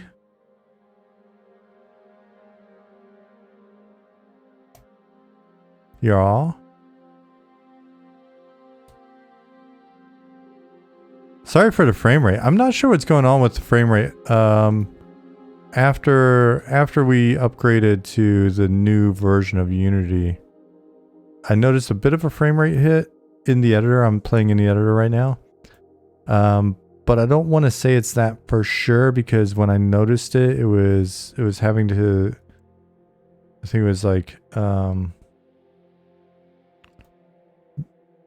what is it? It pops in here sometimes, like building the shaders or rebuilding the shaders or whatever the hell it says there on the bottom right. And then, so there was a bit of that going on, and then I didn't restart my machine before tonight's stream, so maybe that's it. Hey, Drag. All right, so this bug looks like it is fixed or not occurring anymore. So I will just say, I'm probably not doing this right, but I will say done. And I'll tag Ollie. No, Ollie. Ollie. This doesn't appear to be a problem. Now, close with comment. And then folks can just let me know if I'm closing bugs out wrong in our new system. Pretty excited. So if you want a little background info, if you want a little background info on how we are running stuff, we just changed the way that we're handling all of our issues. And so we used to have all of the tech issues in one of the classic sort of GitHub project views. And then more recently, within the last month or two, I was working to replicate that same project view for like design and art and basically content side of things. And then Ollie wound up checking out the new GitHub project view. And so I was immediately like, oh shit, I just set up the other project for us to finally start to get everybody working in like the same system. Because all of our feature requests, asset requests, bugs, etc., are all managed in GitHub through GitHub issues.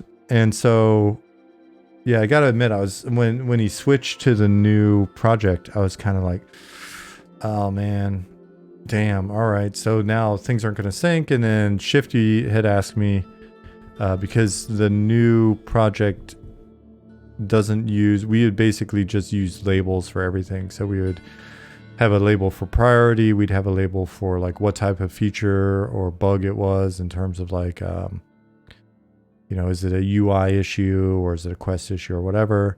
We had some kind of like chronological prioritization or milestone indicated. So it might be like needed for needed for the public stress test, right? It might be a label. So we just had this like cluster of labels. We had like 70 labels or something that we would have to click on all the various labels, and then that would help with the categorization of the issue or the feature request.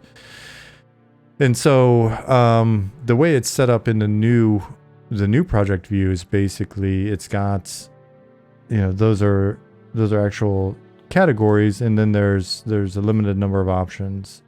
So like status, we can look at, is it to do or is it fixed, not regressed, etc.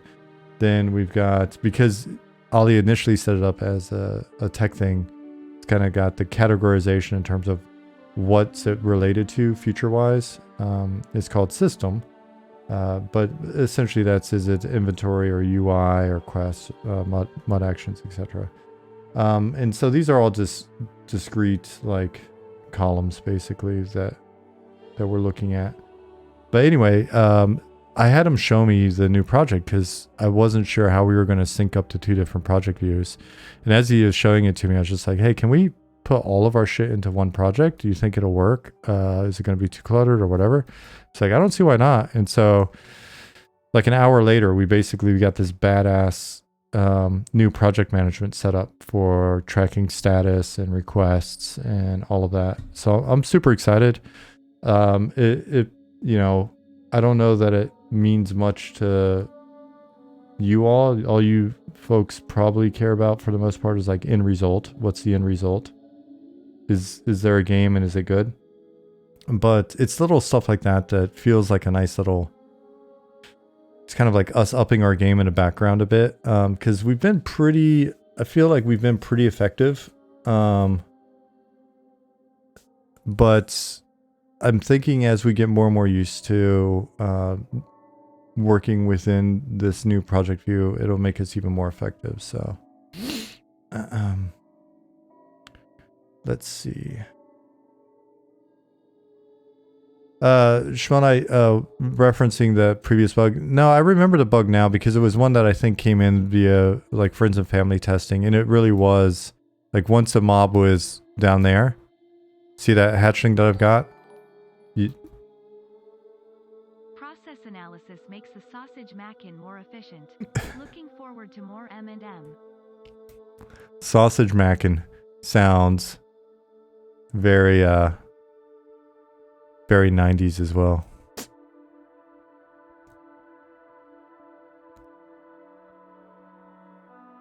Yo dog, you trying to mac on my sausage? But yeah, so it doesn't appear to be a issue anymore. But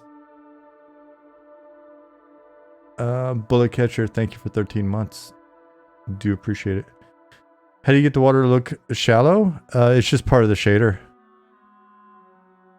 The shader's got a lot of really good built-in functionality. Like essentially there's a water asset that's really, really, it's got a ton of little knobs and bells and whistles and stuff that John has used in his indie games, because he's got a couple of indie games, Salt and Salt 2, that involve a lot of sailing around. And so when he joined the team, he was like, hey, I've been using this for my games, and it's really, really versatile and really pretty. There's a lot we can do with it. You want to try it out? And we did.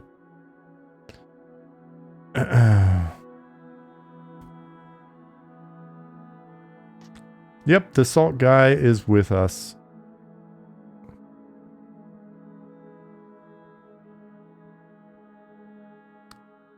He's a good egg. He is a good egg.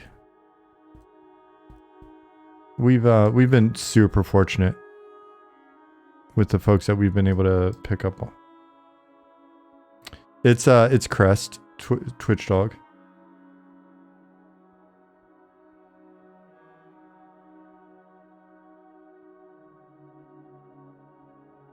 And we'll be playing with it, exploring it a fair bit more later on.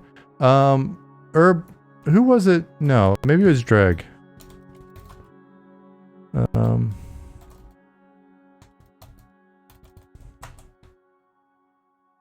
I was asking about underworld, underground. So our deep races, like our deep gnomes, deep elves, deep dwarves, the reason why they use the term deep is we've given our underworld the generic. Was it cow? Okay. We've given, see, compiling shaders. We've given our underworld the sort of nomenclature, the deep. See, it's compiling shaders because I haven't been in here since the upgrade. So while that's compiling, let me continue to scroll through the database here and see.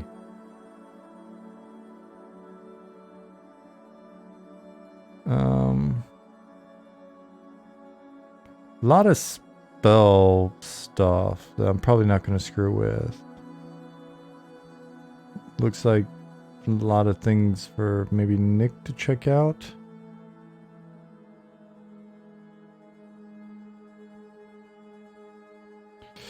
Oh, Shifty's got this one.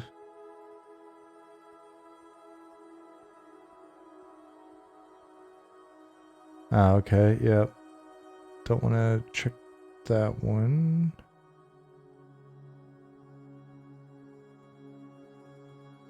Don't know if you remember Civ 2 where they had the third tier world, Sky, Earth, Under. No, I don't, actually.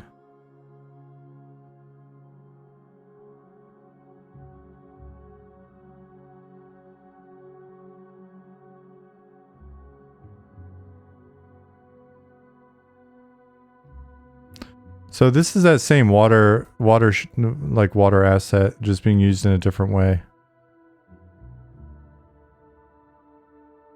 Sparrow, have a wonderful rest of your day and a great weekend.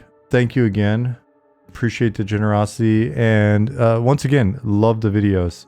Thank you so much for taking the time to put the videos together. We really do appreciate it.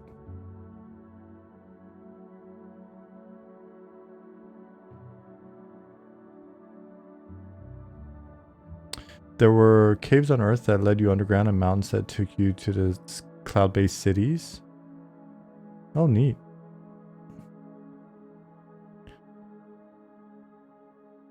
Statics should be able to consume and grant items. Statics are currently not able to consume and grant items. Use case particular instance, this item becomes a different item as it interacts with a static.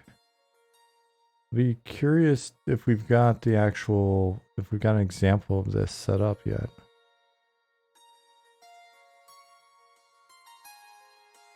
But it says it's fixed and not regressed. But it doesn't give any info on who fixed it or when.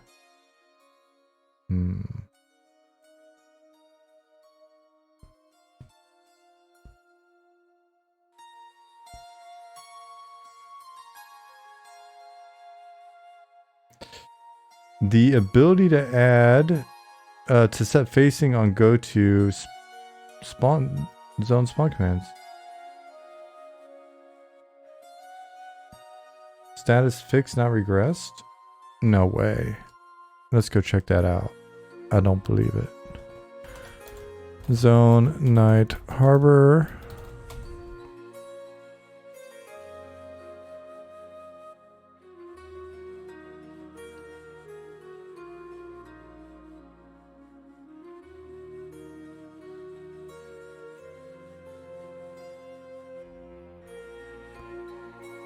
Man, it's cool because it's staying light longer here now in Germany.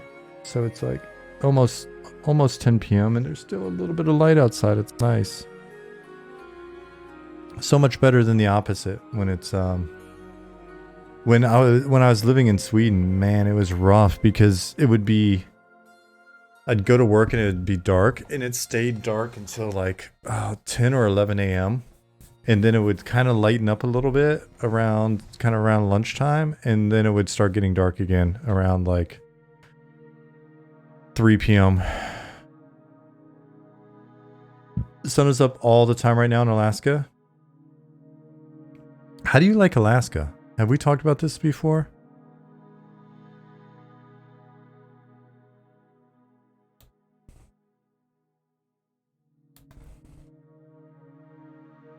If we could ever afford to do it, my wife and I would love to live kind of near a small town, within driving distance of an airport, so we could go visit other places, but basically out of the way, like just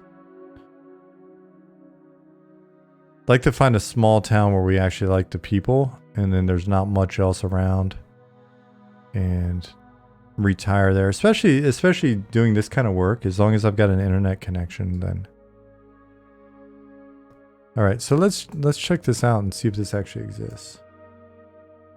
So Ninana and Delta Junction are very small.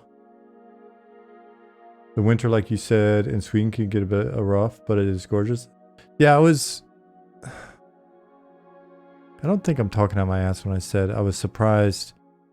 On one hand, I was surprised because there could be a little bit like, oh my gosh, it's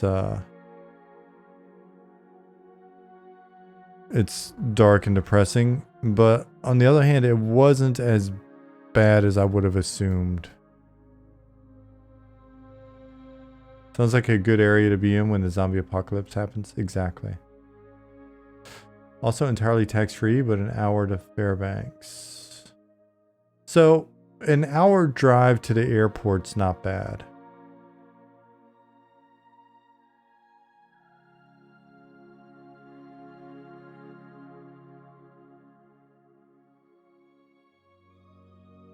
Your old boss, when I used to work at UPS many years ago, moved, and it looks like he de-aged. Looked like it was very good for him. It's got a huge impact. Yeah, Costco, Walmart, etc. in Fairbanks.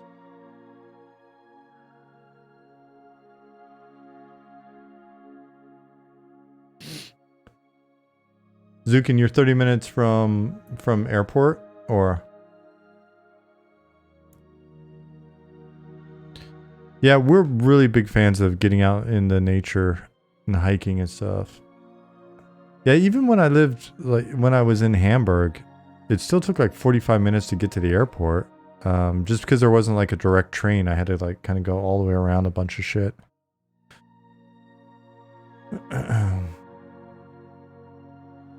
Would suggest one thing though, invest in a generator if you're out in Ninana or Delta. Yeah, if we had a place like that, we'd definitely have generator.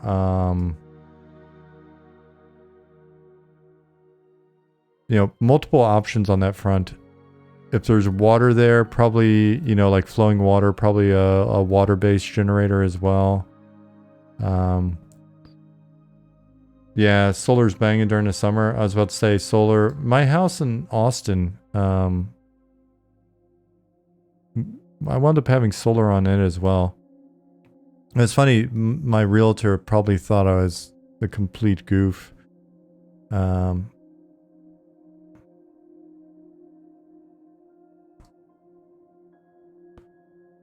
Oh, wait a second.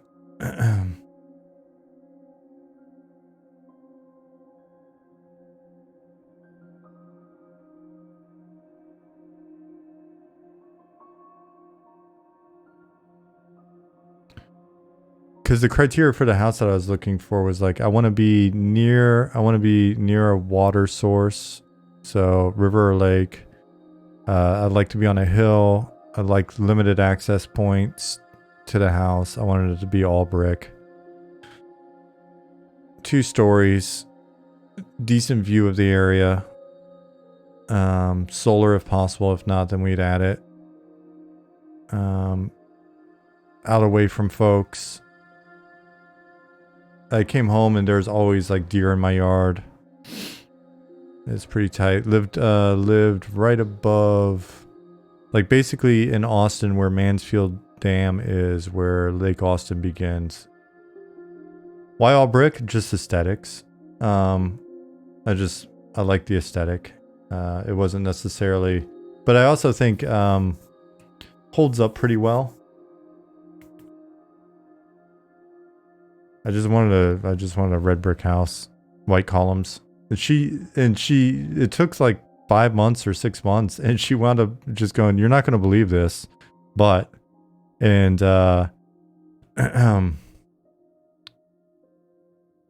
but I found the house. I was like, really? And so she took us into the neighborhood. I mean, I think maintenance on brick is probably easier than something that's siding or whatever. It's fairly durable, right? Like apartments and stuff here are poured concrete for the most part. But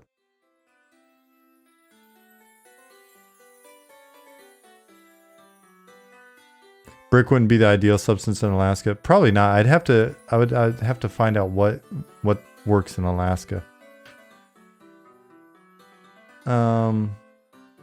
But yeah, so we drove into the neighborhood, and as we're going down, because it's a little bit in the hill country, as we're going down into the valley where the bulk of the neighborhood was, you could see a red brick 2-story house on the hill overlooking the valley and stuff with nothing really around it. I was like, holy shit, that's it. You want a house that's flexible? Like hot, cold sort of breathing, or wind, or what's the flexibility for? Unchained said, I left Kaiserslautern. I always mispronounce that. In 2020 thinking I could use a little more snow winter. Alaska has 7 months of it. Yeah.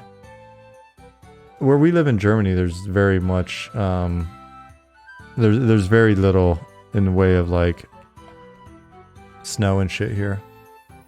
I feel like when I lived in southern Germany, there was a lot more. You have earthquakes there. Okay. So what's the ideal house material then? Like a slinky?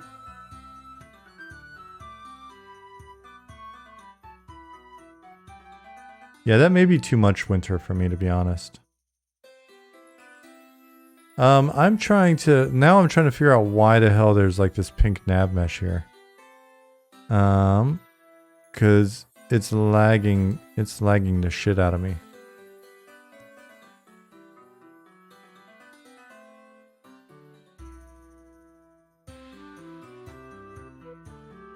Okay, we'll just do that. But then will I be able to see my spawner gizmos? Let's see. Zone panel, enable.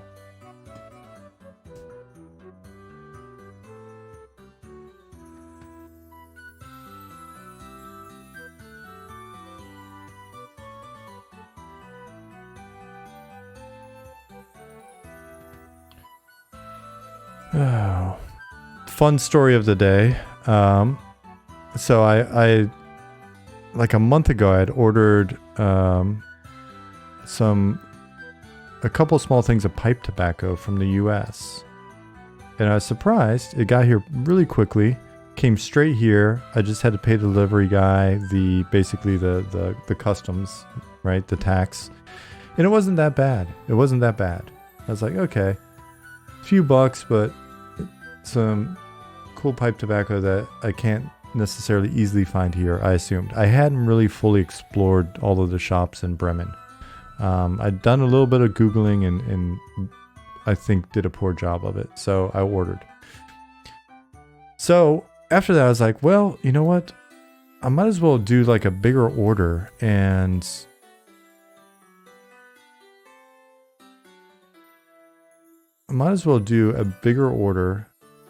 Oh, I'm loading the wrong data set. That's why. And just kind of bite the bullet, but get it all at once, and I'll be good to go. Won't have to pay multiple shipping. Great. So I did that. And then I was tracking it, and it got caught up in customs here. So I was like, all right, today, finally, I could go down to the customs office and pick it up. Holy shit, did I not... It was not the right move. So I am done ordering from the US. I just got beat up with taxes. EU tax, German tax, some other tax. And oh my gosh.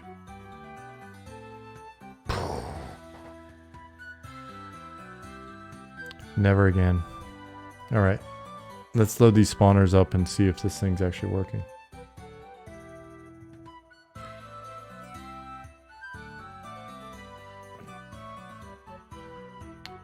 Mr. Cow said, so monolithic dome homes do well since they're a concrete dome that uses its own weight to hold it down on the hardened concrete slab, but the dome can shift back and forth on the slab. My neighbor here has a small building with a Subaru Outback and RV hookups. He shows up in May and leaves in September. He as soon as that cold starts coming, peacing out back to Florida. Yeah, I don't know that I'll ever be able to retire, unfortunately. Oh, he goes down to Vegas in his huge RV.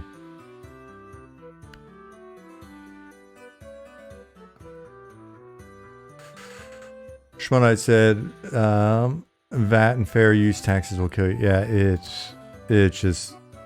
it was so bad and such a shocker. I'm not going to give you the actual, like, the amounts or whatever, because it's just embarrassing. It was so bad that the lady at the customs office apologized. They were back there, like, doing math and looking stuff up and confirming and doing more math. I could hear them where I was sitting in the waiting room. And then just, they showed me the amount, and I just looked at it and went, for real? And they're like, yeah, I'm sorry. It's just like, shit.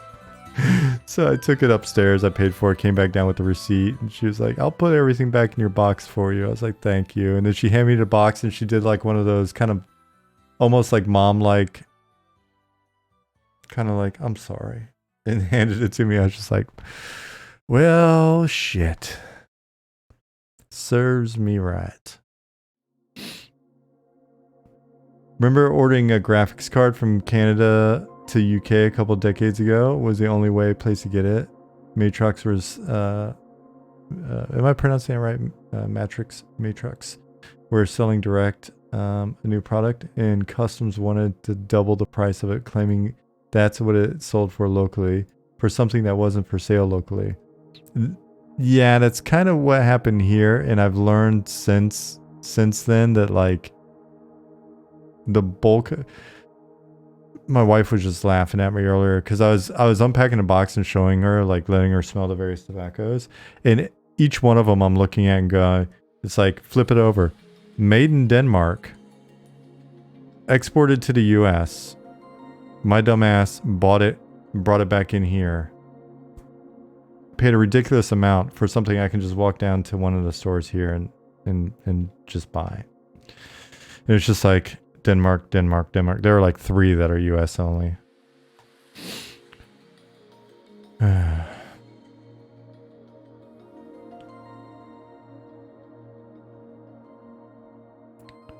All right, so we got this guy. Yeah, I mean, live and learn, right? Live and learn. That's what I get for having bad habits, I guess.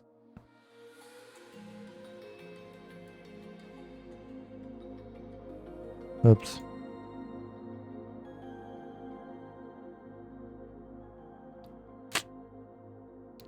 All right, so I see X, Y, and Z here, but I don't see a facing. So now I'm getting confused why this is in fixed but not regressed.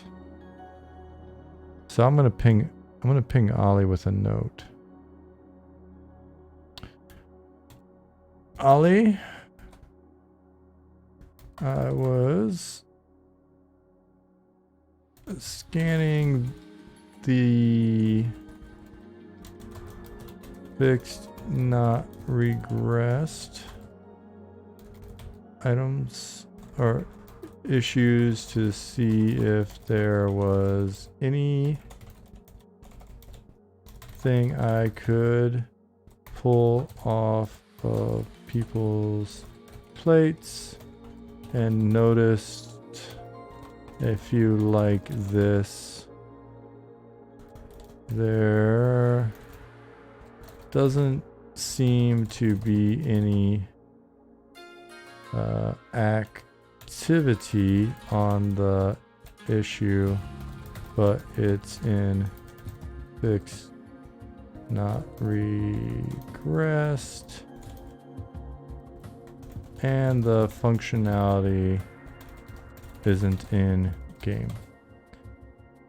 Comment.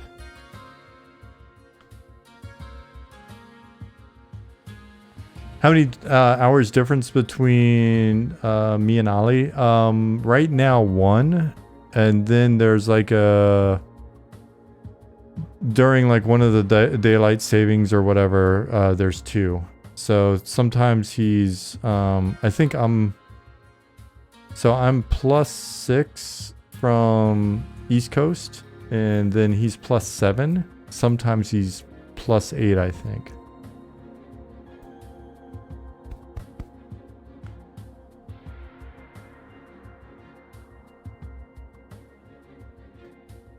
Drake said, we get a lot of folks bring their RVs down to Phoenix for the summer. Not a bad way to do it. Yeah, I mean, RVs, there's so many nice ones now.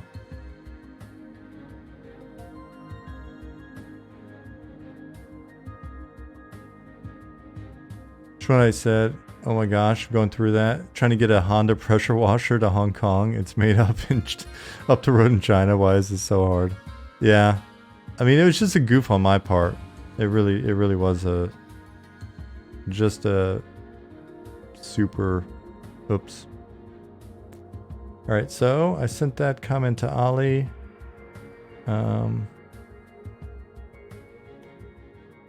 And I will go ahead and oops, close this. Now that we've got more people on, when I first came in earlier, I was showing off the work that Keith's been doing with the our dressing room. I'll load that back up again so you can check it out.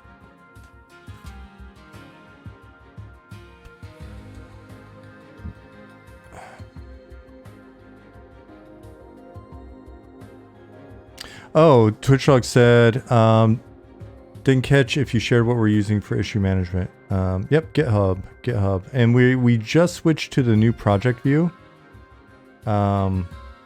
And it honestly, it looks pretty good.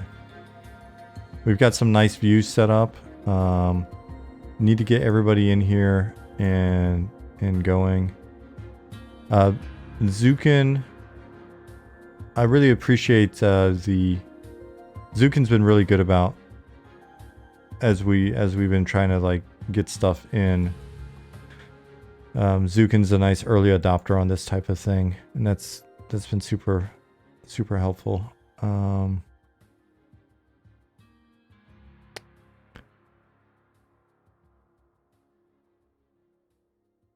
I think I was talking to Ali about that, and he said, because those of you that are new here, I don't know if you've watched any of the old videos or whatever, but here I'll show you. We show off our tools and stuff pretty openly. So you can see like our database structure and how we work in a database, and when we're working on certain bugs, we may show you kind of the process of working through it in the actual database. And as tools come online, we kind of walk you through how we've integrated certain tools into the game. And Ali was saying that he had no concerns about like showing, when we're showing kind of like our GitHub and how we do project management and stuff. So probably show a little bit more of that as we go.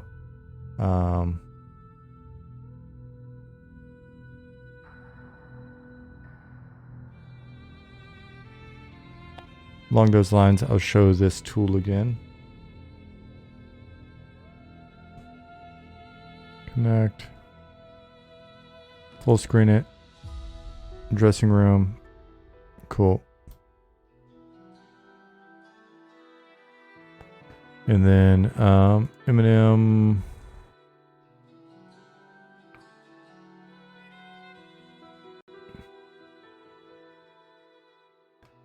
Those of you who know is Mercurial or Get Better, and why would you use one over the other? I'm actually not familiar with Mercurial.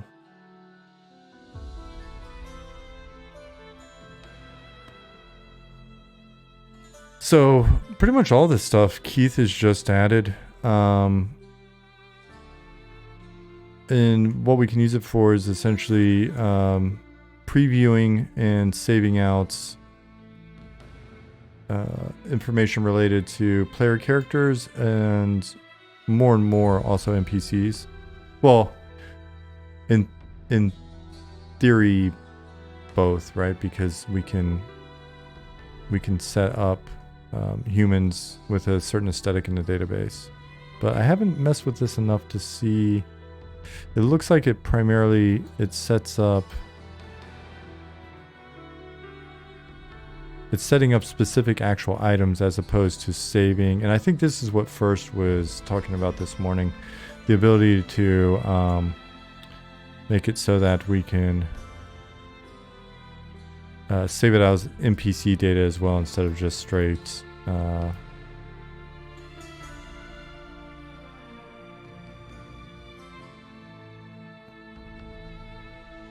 item data.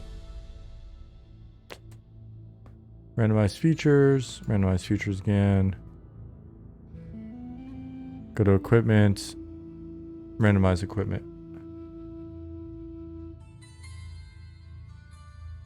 Oh my gosh.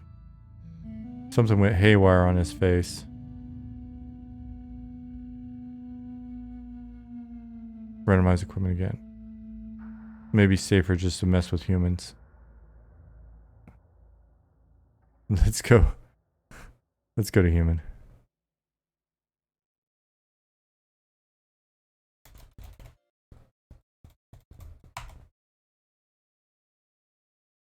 He had shield face. WTF, it's so little and angry cute. That's gnomes for you.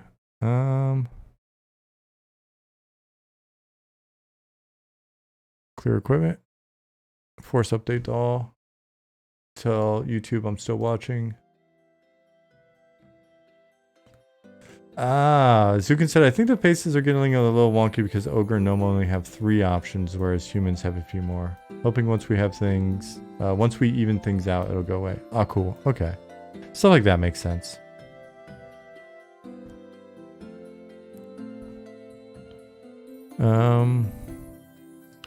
You know what? Instead of doing randomize, let's see if we come in chest and we go bronze tunic, cool. Head, bronze helm,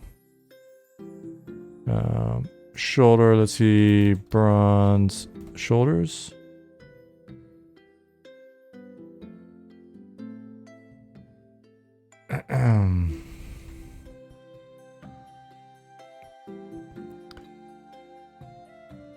That's looking nice. Leave cape null for now. Sleeve, bronze sleeves. And that's doing bracer, it looks like, or is that Zukin? You've probably explained this before. Hey, Haslam. Bronze sleeves.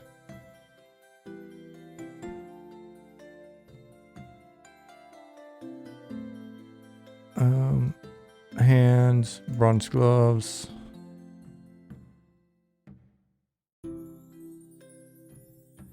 And belts.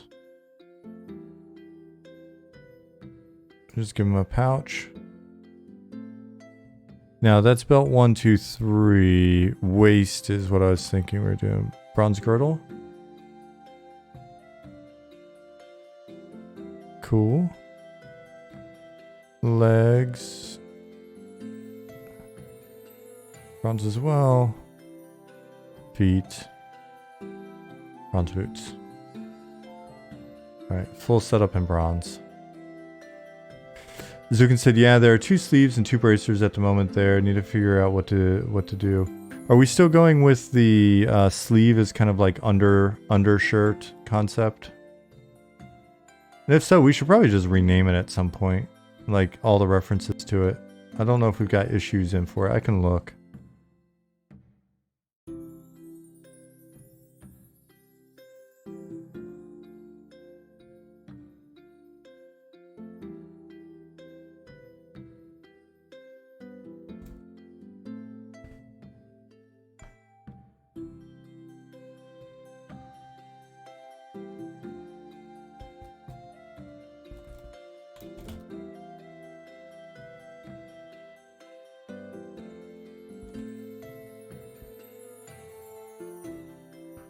Well, I don't know if we want to chat about that at all. Yeah, I can't remember where I left off. I thought there was a discussion previously and like we had landed somewhere, but that may be inaccurate.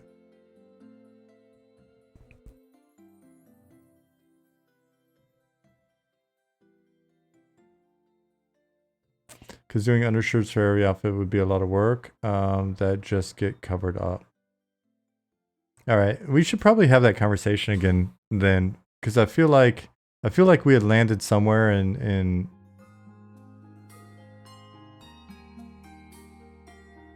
because it's so how are we handling this part of the arm then that's uncovered? We basically, because the whole like disembodied sleeve thing I thought was the reason why we were saying it's just basically the slot is just under here.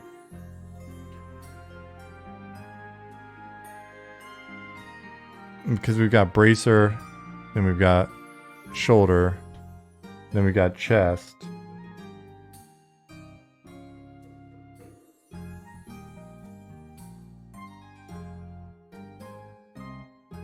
And so, yeah, I thought this shirt solution was essentially to... Because then in this situation, would this be a chainmail shirt? And then we would have the breastplate as a separate piece. Man, we'll have to dig that conversation up in Slack. I forget, but I thought we had figured it out.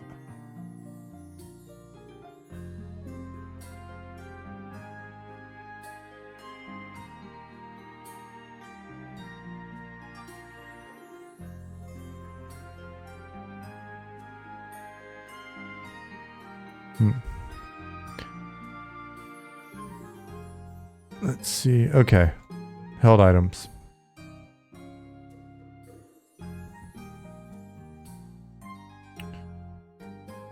Right hand. Yeah. No worries. We're pretty close.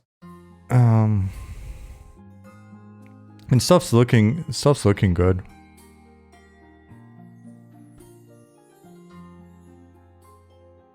Right hand held.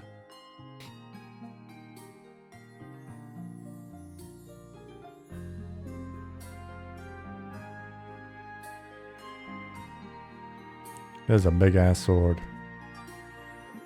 Maybe not so big. Let me go with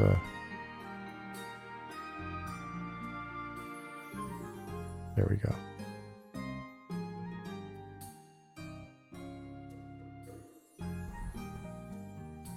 And if we come back up here, we can play around with this dude's features again. Randomized features under it.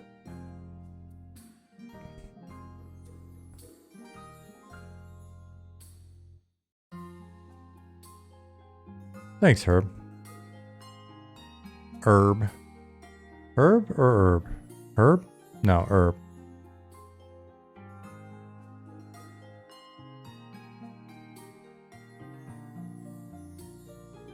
Alright, randomized him a bit, and then in theory we could go back.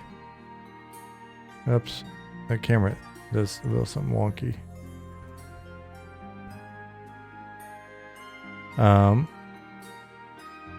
We've got this guy. In theory, we could come in here. We could look at something like the bronze tunic that he's wearing. So we've got copper metal 01, which I'm assuming is the breastplate. Bronze metal is the chain. So if we go with silver metal. Oh, no, it's opposite. I was wrong.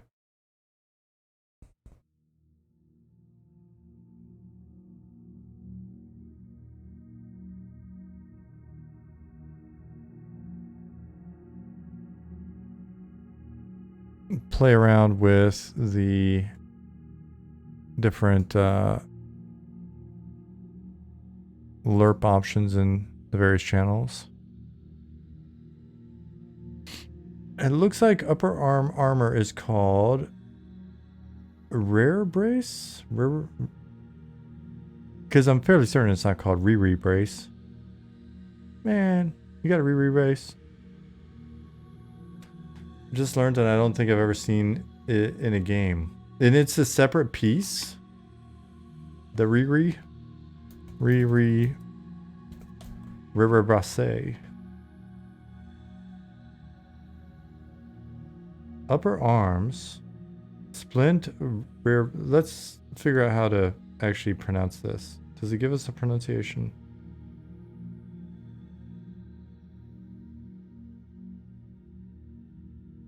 So this is an actual thing.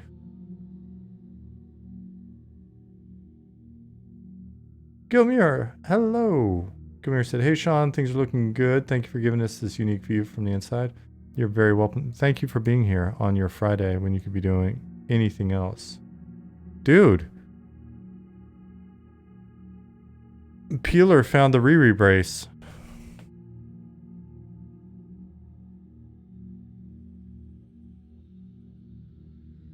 Zinfar knew all about it and we didn't know about it. Jerga said, taking a long lunch today just so I can catch one of your streams. That's very cool of you.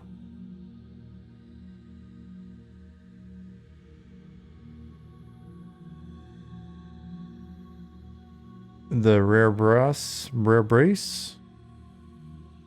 connected to a pauldron which would cover the shoulder. Do we get 2 more arm slots? Well, you may get 1 more arm slot. But how would you now? What kind of like village people style outfit would you put together if you're basically running around with just these on?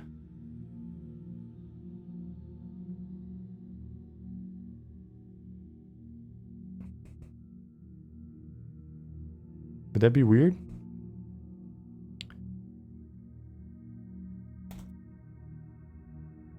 Refresh.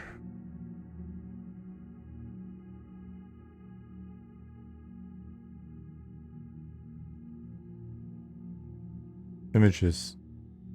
Oh, I should really watch sometimes. I need to make sure my image settings, my safe search is okay when searching for weird words. Yeah, this guy's just got kind of like metal sleeves on. Heavy armor should have equip timers like scribing spells. It cannot be easy getting in and out of that crap. Oof, I don't know how well that would be received.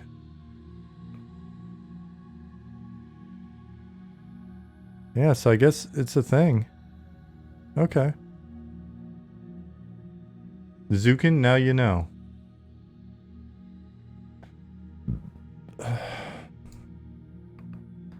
So in theory, we could modify this item. This bronze tunic. We can modify it here visually, and then we can save it back into the database. So that's pretty tight. So if that's copper metal, then we can. So I guess one way workflow wise would be just to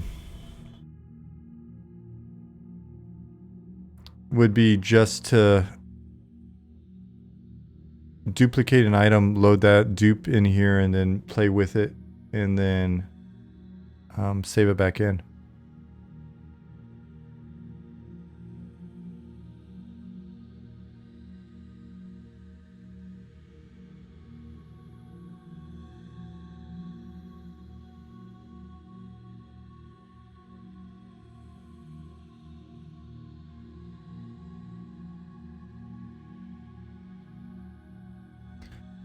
Ooh, I have not messed with...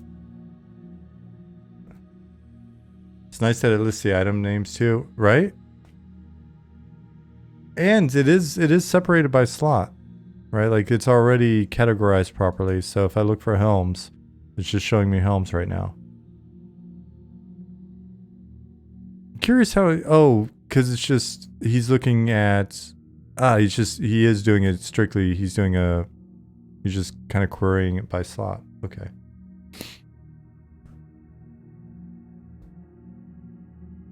Yeah, so we come in here. If we're looking at bronze, keep bronze helm.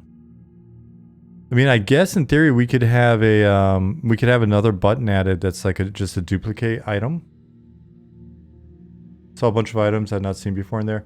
Yeah, the video that Keith made where he was hitting random is pretty cool just to see all the variety and stuff. I think you guys had commented on that. It was just like, holy shit, there's a lot of variety in there already. So it'd be cool if we could hit like duplicate item for a simple dupe of all of its properties or whatever. Wonder what problems might arise from that. Like, what would Keith need to figure out? So if we're looking at an actual item in a database, so we're saying like bronze, and we're screwing with this bronze helm right now. Show all. Bronze helm. Cool. So it would just need a new unique HID, but it's not showing the HID here. It's showing the item name. I mean, I guess it could maybe like instantiate it, and then we could go in and clean that up. You know, if we're popping back into the database, which we're going to, right? Because we'd want to manipulate different values.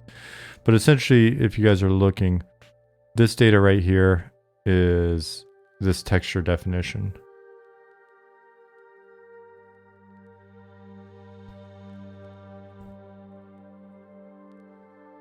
Now, this says texture set, but is that a misnomer, Zukin? It's saying texture set, but it's actually, is it the model HID? Because it's Plato 5 helm. Or is it showing the texture that is applied to this model?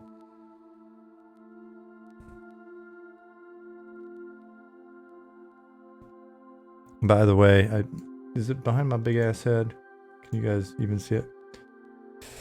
Oh, you can see it. Okay. And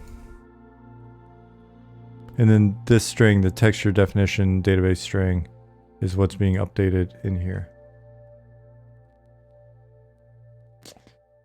It's the texture. Check the texture definition field. Says what texture before it says what color. Oh, okay. Yeah. Okay, now it actually makes a lot of sense. I glossed right over that. Okay. And then these are just the lerps modifying that texture. All right. Sorry, I was just being a dumbass.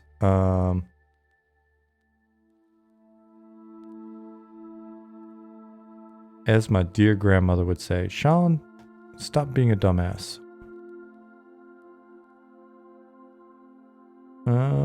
Cool. So then we could do this dude's helmet. Black cloth.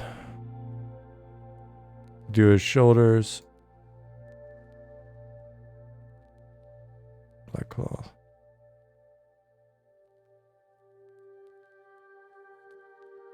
I made all the names generic on purpose so that it hopefully makes it easy to line stuff up and flip through things, although flipping through things is easier now with the dressing room.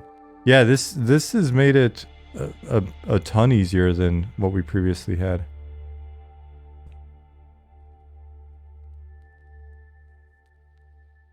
What's defining the mask here? Zukin? Oh, I missed it. I see where I left it off. I see where I missed it. I got it.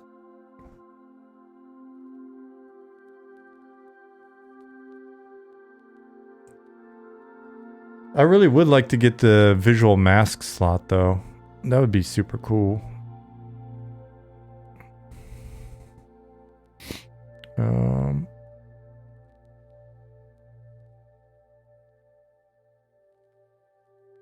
Yeah, so if we come back up here, was it this one?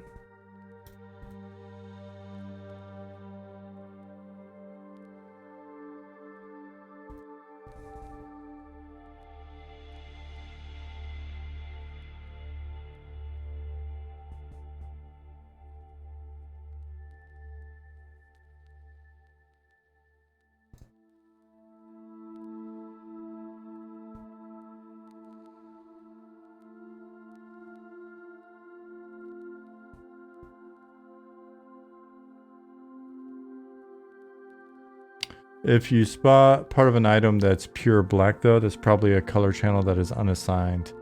I think I've run into that with a few things. Yeah, to me, it's always like, it seems like I've run into some sort of a bug, basically.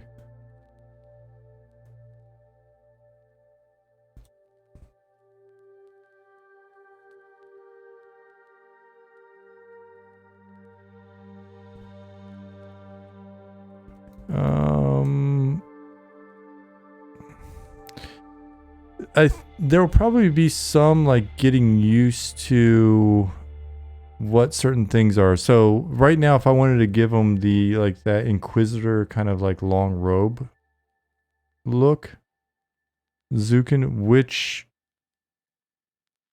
that's part of a robe, right? But would that be? It wouldn't be the tunic slot because I've seen them with breastplates and that. It's not waist slot. That's technically an undershirt. Like, where would I find it here?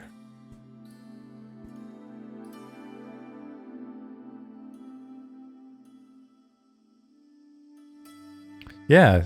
Yeah, so that was like one of those things where I was like,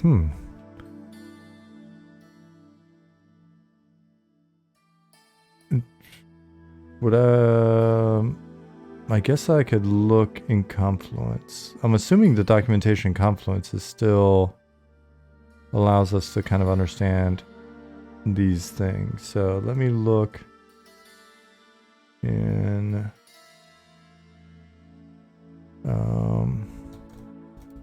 LERPs, setting up armor visuals.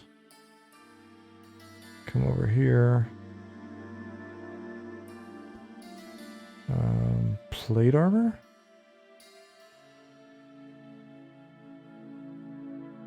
Okay, Plato 5. Is it legs? Legs, Plato 5. Let's... But, I guess I can modify these. I'm not saving any of this data, so it's fine. Bronze legs. Go... But that is Plato 5, so that's not what's causing that.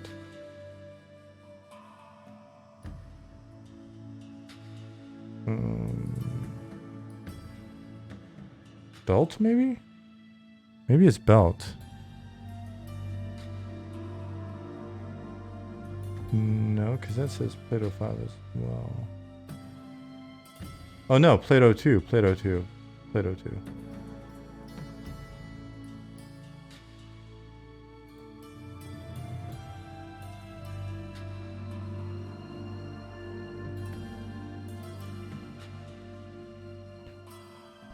So you think it may be a sleeve thing? Can try it.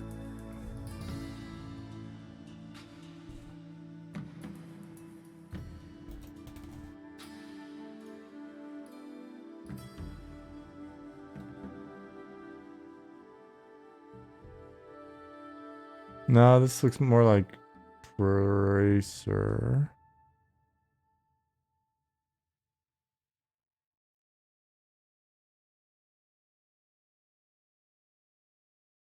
Right sleeve, left sleeve.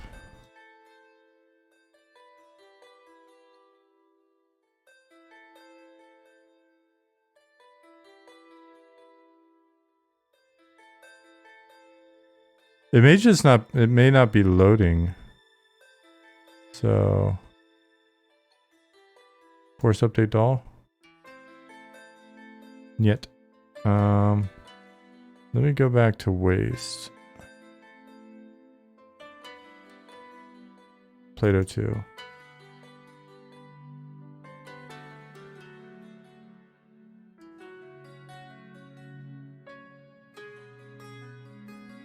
No.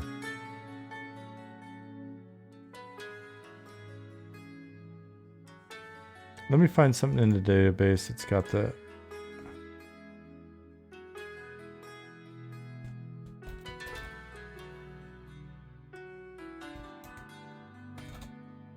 Plato 2.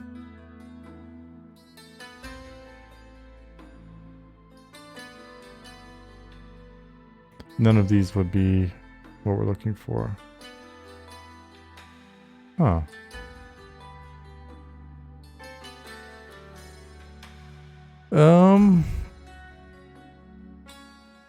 Reload all database data. Cool. Randomize equipment.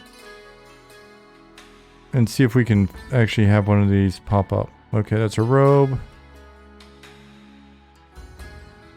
Randomize equipment.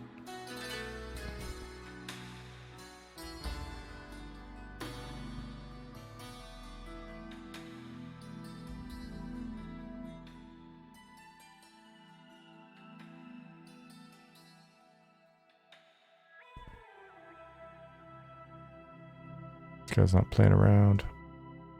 I'm gonna keep randomizing until I can find that lower body look. So we got these guys going now. Randomize again. Yeah, Peeler. It's loading something into every slot. It doesn't care about the rules. You're not the boss of this tool.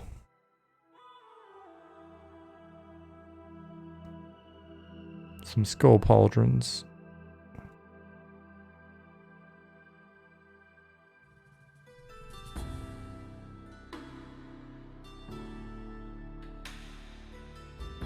It's really pulling items out of the database though.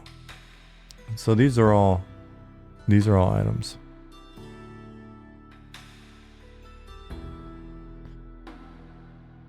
Some real nice looking items. Yeah, it's pretty cool, right? Dual wield shield. Fist weapons win. Is that Klysmatic? How would you pronounce that?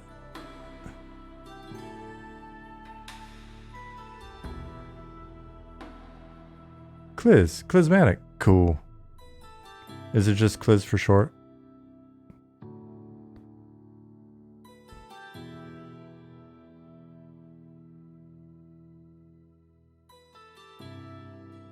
Cool. All right. Looks like it might be busted. Looks like it loaded some shield textures on there. Yeah, there are a couple things that I think there's a few kinks to work out still. Oh, ragged cloak.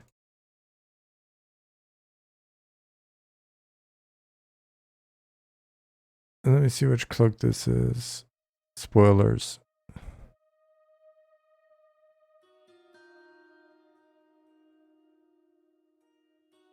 Scroll past it. Sleeves, hands, backpack, shoulder.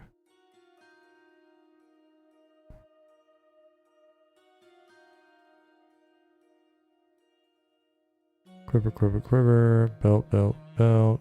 Leg, waist.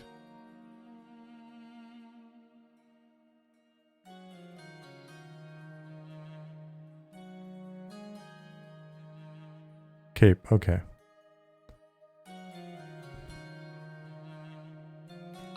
Randomized equipment.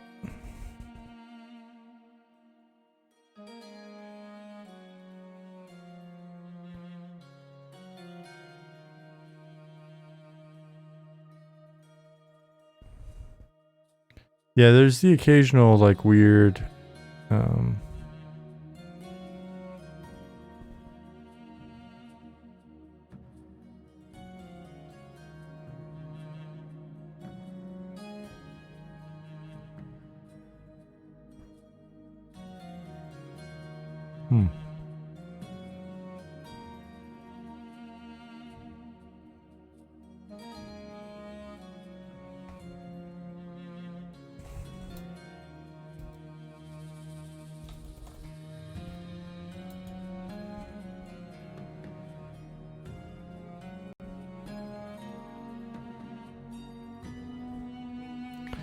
I haven't lerped a backpack yet.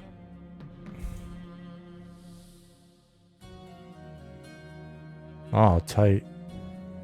Nice.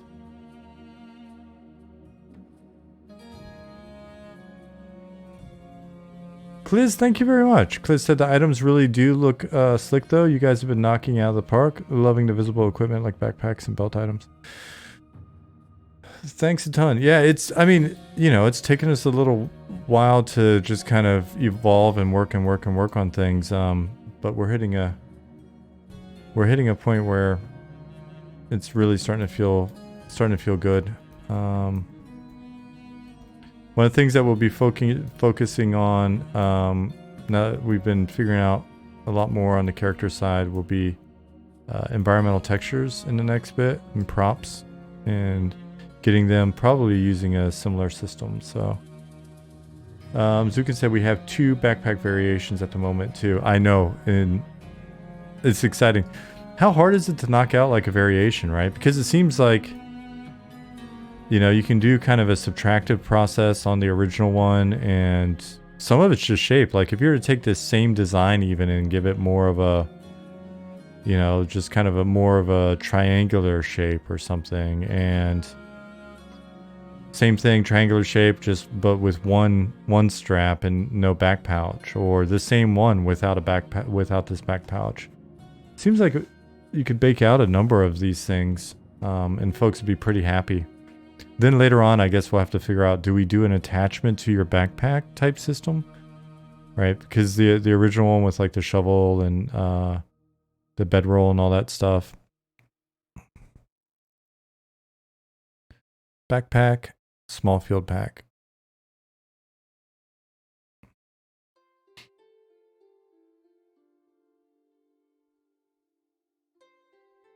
Yep. Field pack right here in Jerrytown. We got you. The fanny pack.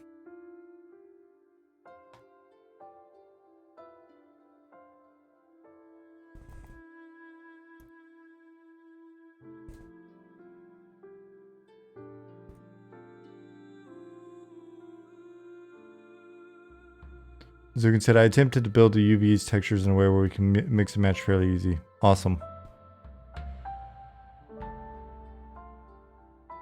A little unzip animation for your fanny pack.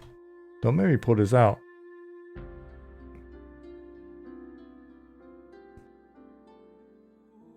Randomized equipment.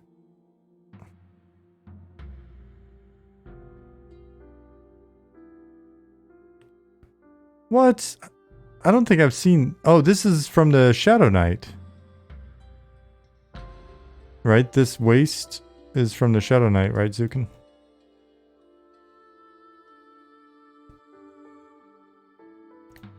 Yeah. Tight.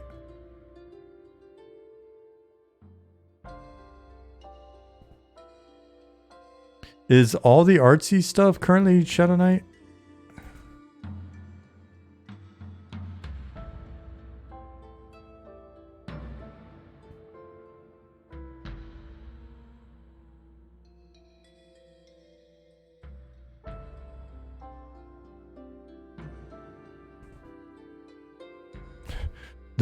The elf plate color is let's go with something a little bit more metal. Yeah.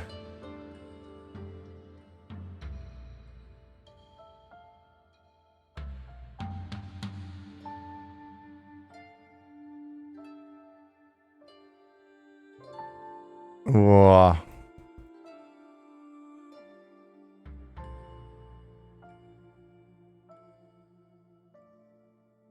Warhammer Online had a cool system of bedazzling your character. Yeah, Lisava was just mentioning that. I totally forgot all about it. I mainly just remember their cool little, the tome.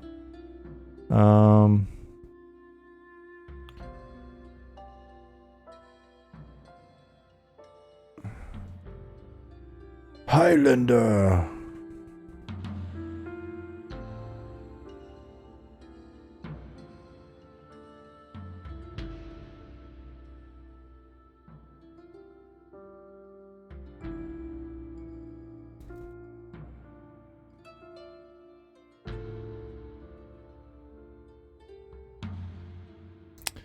Let's randomize again. I have not, yeah, I haven't seen it yet.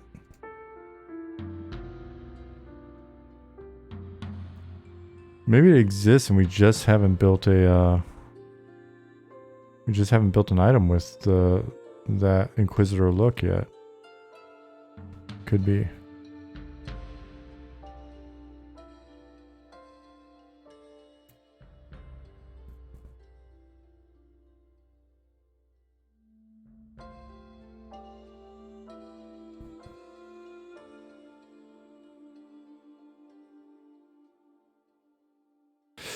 Yeah, I mean, Zukin, as was mentioned in the Slack thread, even with just what we've got so far, it's really cool to see, you know, even when they're very random, just the amount of variety that's already in there. And that's before us really sitting down and like banging out a bunch more items, since this is just,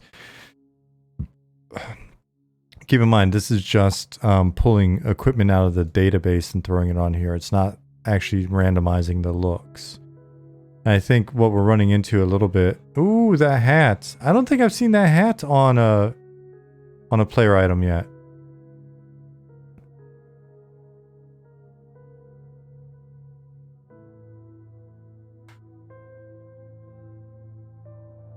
So just imagine once we've got even more stuff in, the variety of looks and stuff that you can get will be fun. Oh man, the hat. Look at that hat. Which hat is this?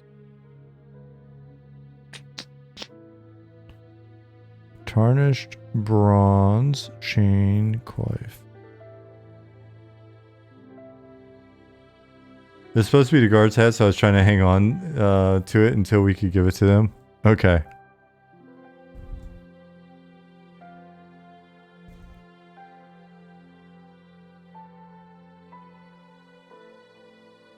We could do the mask with this as well.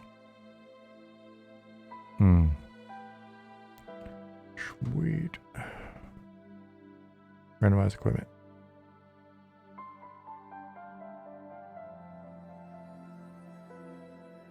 You made an ogre version of that hat though? Oh no, oh no. Wait, I know what chat it is though. I think.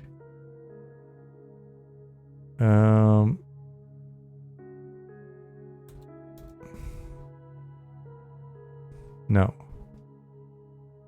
No.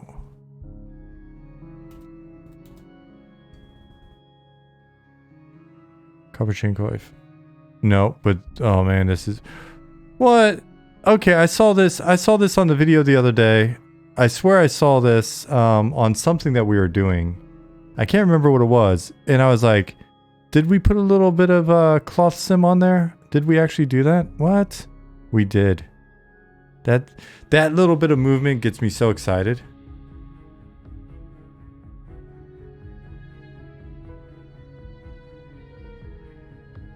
That just sells it for me. What?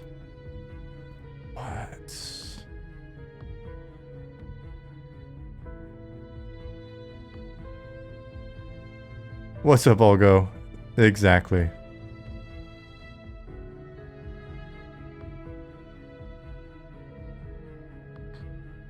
The two-handed spear has a little feather on it, and I put cloth sim on that as well.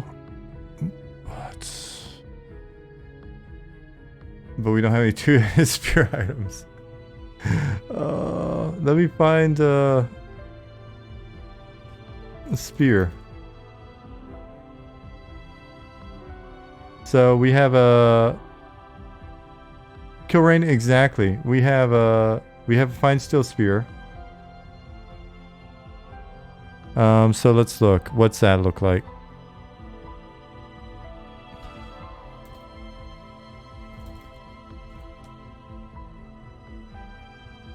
Alright, so we have this spear, but that's not the one with the feather on it.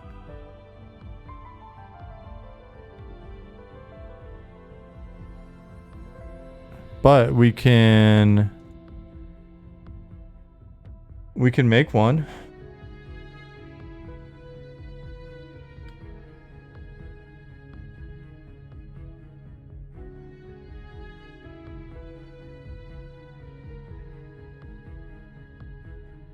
And we'll call it test fine steel 2H spear.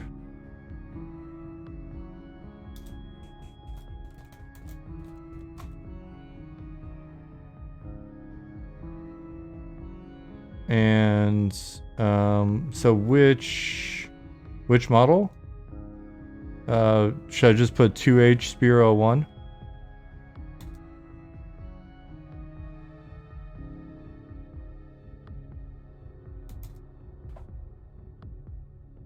Texture definition will also be 2H Spear 01.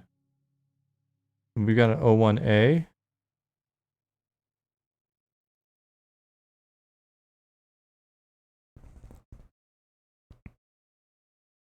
Cool. All right, then we're gonna reload all database data. We're gonna randomize equipment. We're gonna do it again just cause. We're gonna tell YouTube we're still here. All right, cool. We're working it now, and then we're gonna go into here where he's got this spear. Buckler, Trainee's Warhammer. Yeah, we can just swap that.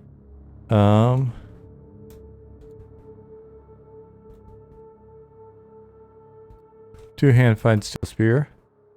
Boom. Just like that. What? Man, this is an epic item.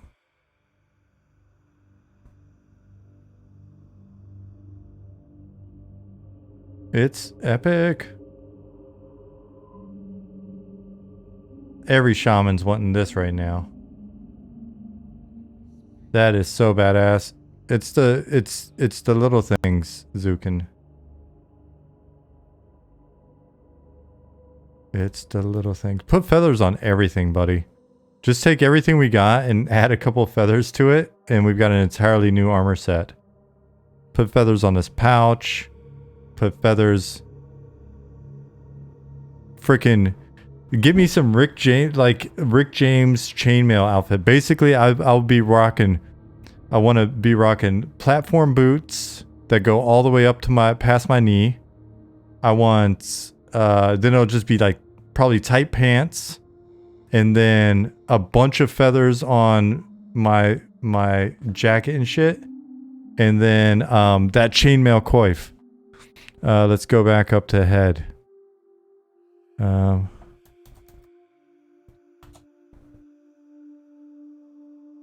Can you picture it? The feathers, the chainmail, the big boots. Floppy gnome arm backpack. I don't know what that's about, but I've got the feeling we may see it one day. Monsters and featheries. Exactly.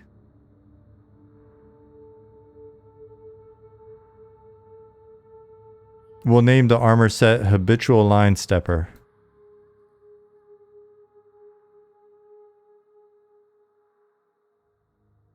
Unity. Charlie Murphy. Oh man, I'm so excited about that though. Hey John. Armor of feature creep? What? No, it'd be armor of feather creep. You already got the feathers, son. How's that feature creep? That's using every part of the buffalo for good. Or buffaloes don't have feathers.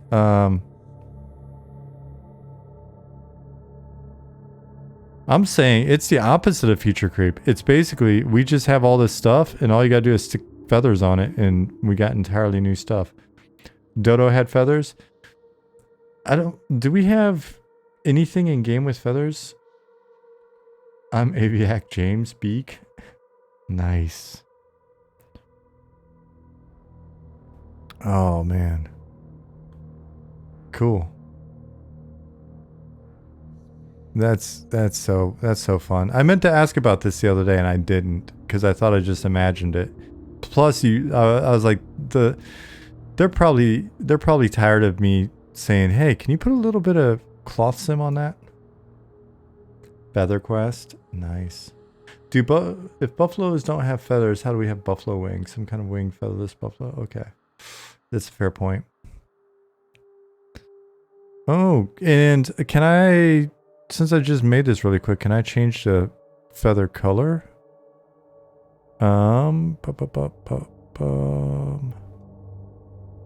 We'll do...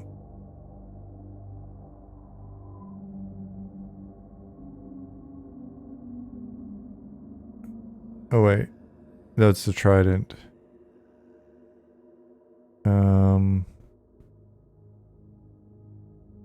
This is the one that we want to mess with.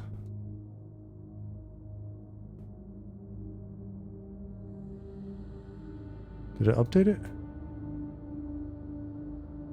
Sean isn't more cowbell, he wants more cloth stem. But just a little bit, just on the edges of stuff. Let's see.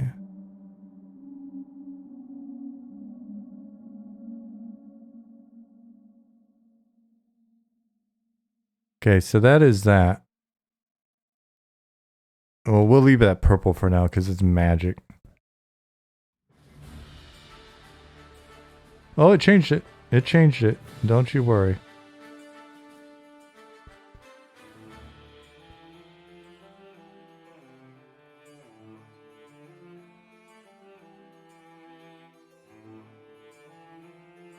Can you hang a gnome skull where that feather is? You know you're going to get banned from chat, right, John? You know it's going to happen, right? Texture probably needs a polish pass to work better with stuff, but it's super cool that it exists.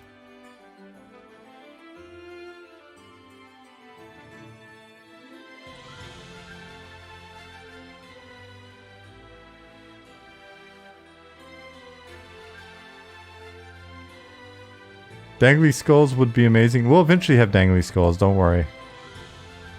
I don't see a way around it.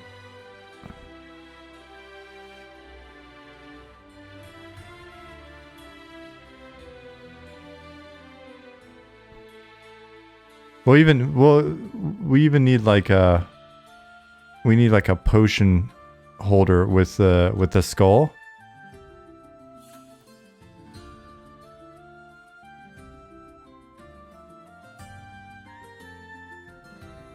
Earrings with cloth stem. Once we have earrings.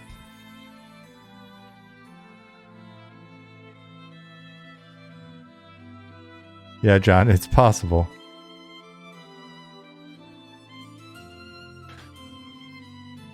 Yeah, there's something about, again, there's something about the kind of like the stylized look with just that little bit of cloth stem on it that it sells stuff for me. It sells it. Later on, we'll have to get the ability to fire off anims while we're in here. We can see what stuff looks like with the animations. May help you guys also sort of look for like penetration issues and stuff like that.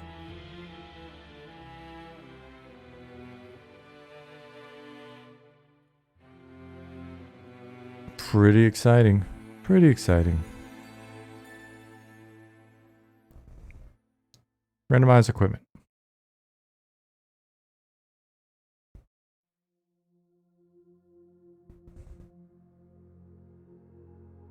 It's kind of got like a super jester going on. Randomized equipment again. Oh, damn it, I'm running out of time. Let's look. Nick! 37 months. 37 is actually my lucky number. Oh shit, we're halfway to the Rick James outfit I was talking about. We got the boots. Shirtless, I think, actually works. If we gave him the chainmail... If we gave him the chainmail...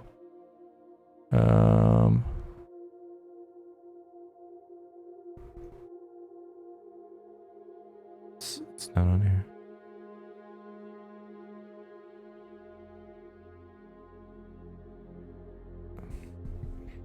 Nick, are you feeling better?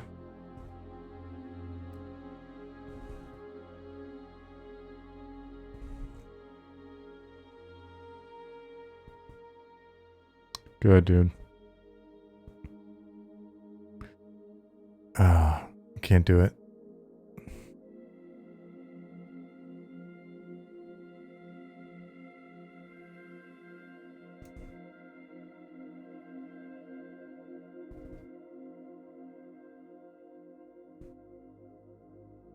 Oh, he's rocking the shield texture on his robe.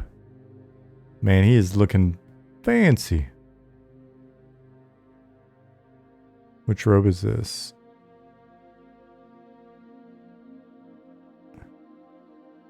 That's probably an undershirt.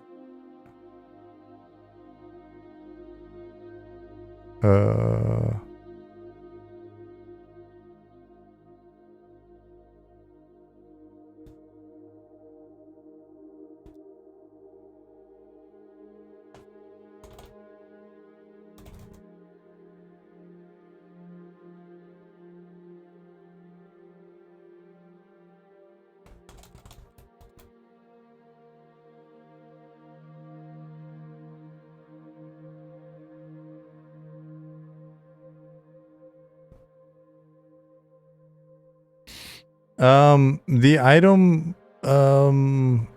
so if I modified the chest there, and that's a Dusty Squire tunic. I could look into DB and see.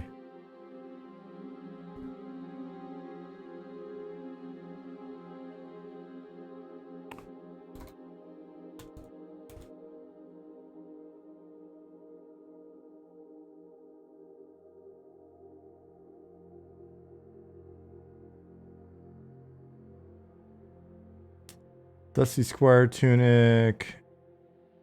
I think it's just because it's using the old cloth armor 255, 255, 255, 255, as opposed to like cloth 01 or whatever. So I think there's still some of those being tracked down because they may be items that just aren't in use, and so we didn't notice it.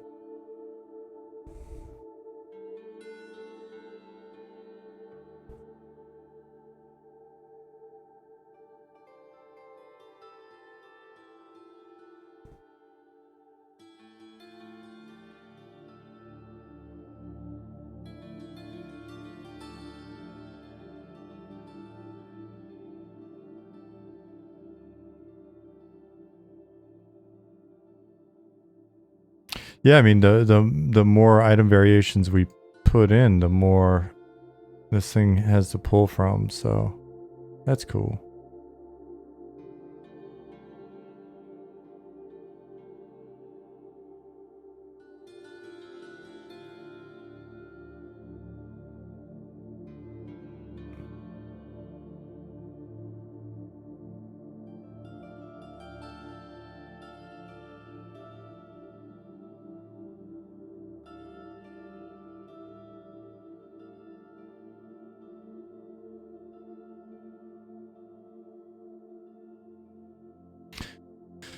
Cool. Yeah, I didn't mess with the ogre at all. I'll hit random a couple times on the ogre and see what you guys think.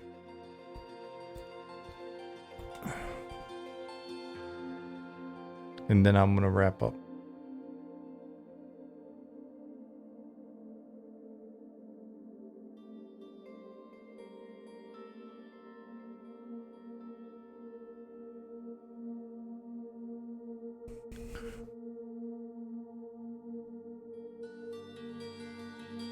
And like Zukin said earlier, there's some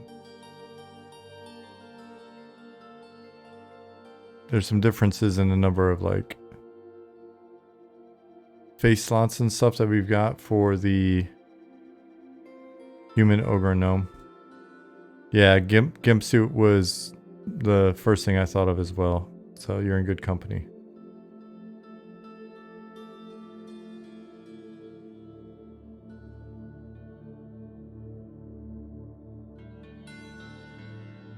Shoulder plate. There's something going on here with. Is it the anim? Is it the rig? Not quite ready for prime time yet, but it'll be exciting. That is a big ass backpack.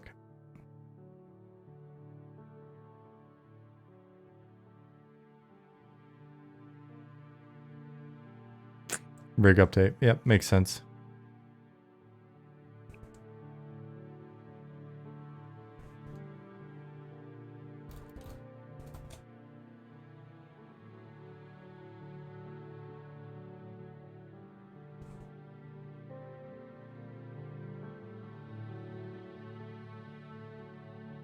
Oh, we should put a GIMP mask in just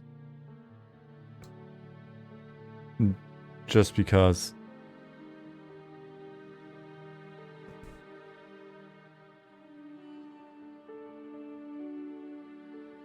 Then you'll know you definitely went to the wrong part of Night Harbor.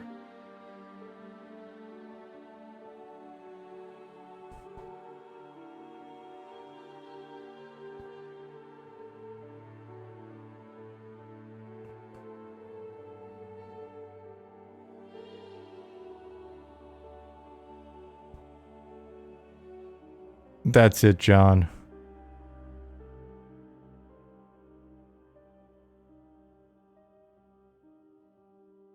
Ignoring the issues with the face/head slot, it's cool to see a lot of this stuff translate over.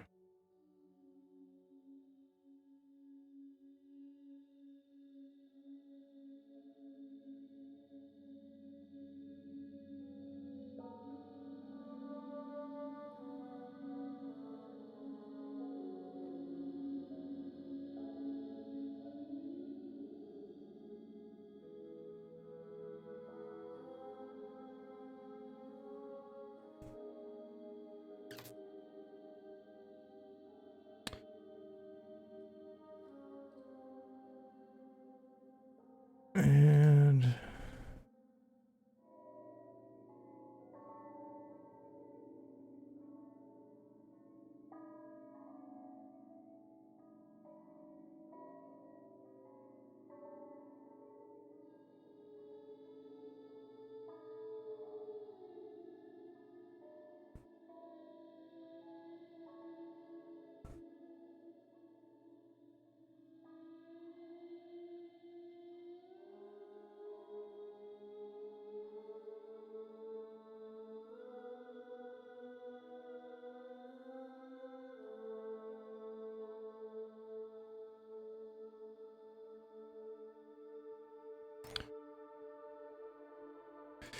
tight. Okay. Well, I think that's it for my Friday. I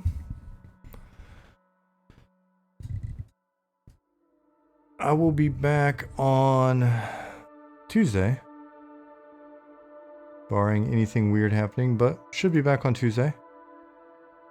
And yeah, everybody have a fantastic weekend. I'll get the last couple of weeks VODs up on YouTube, or at least scheduled, so they should be coming out the next few days.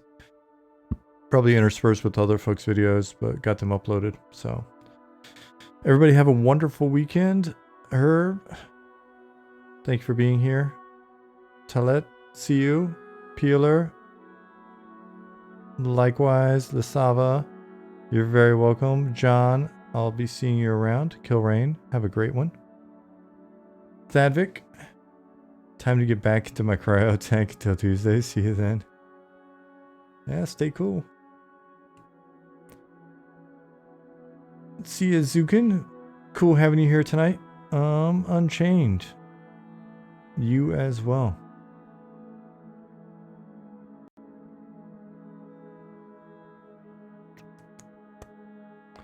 Cool, guys.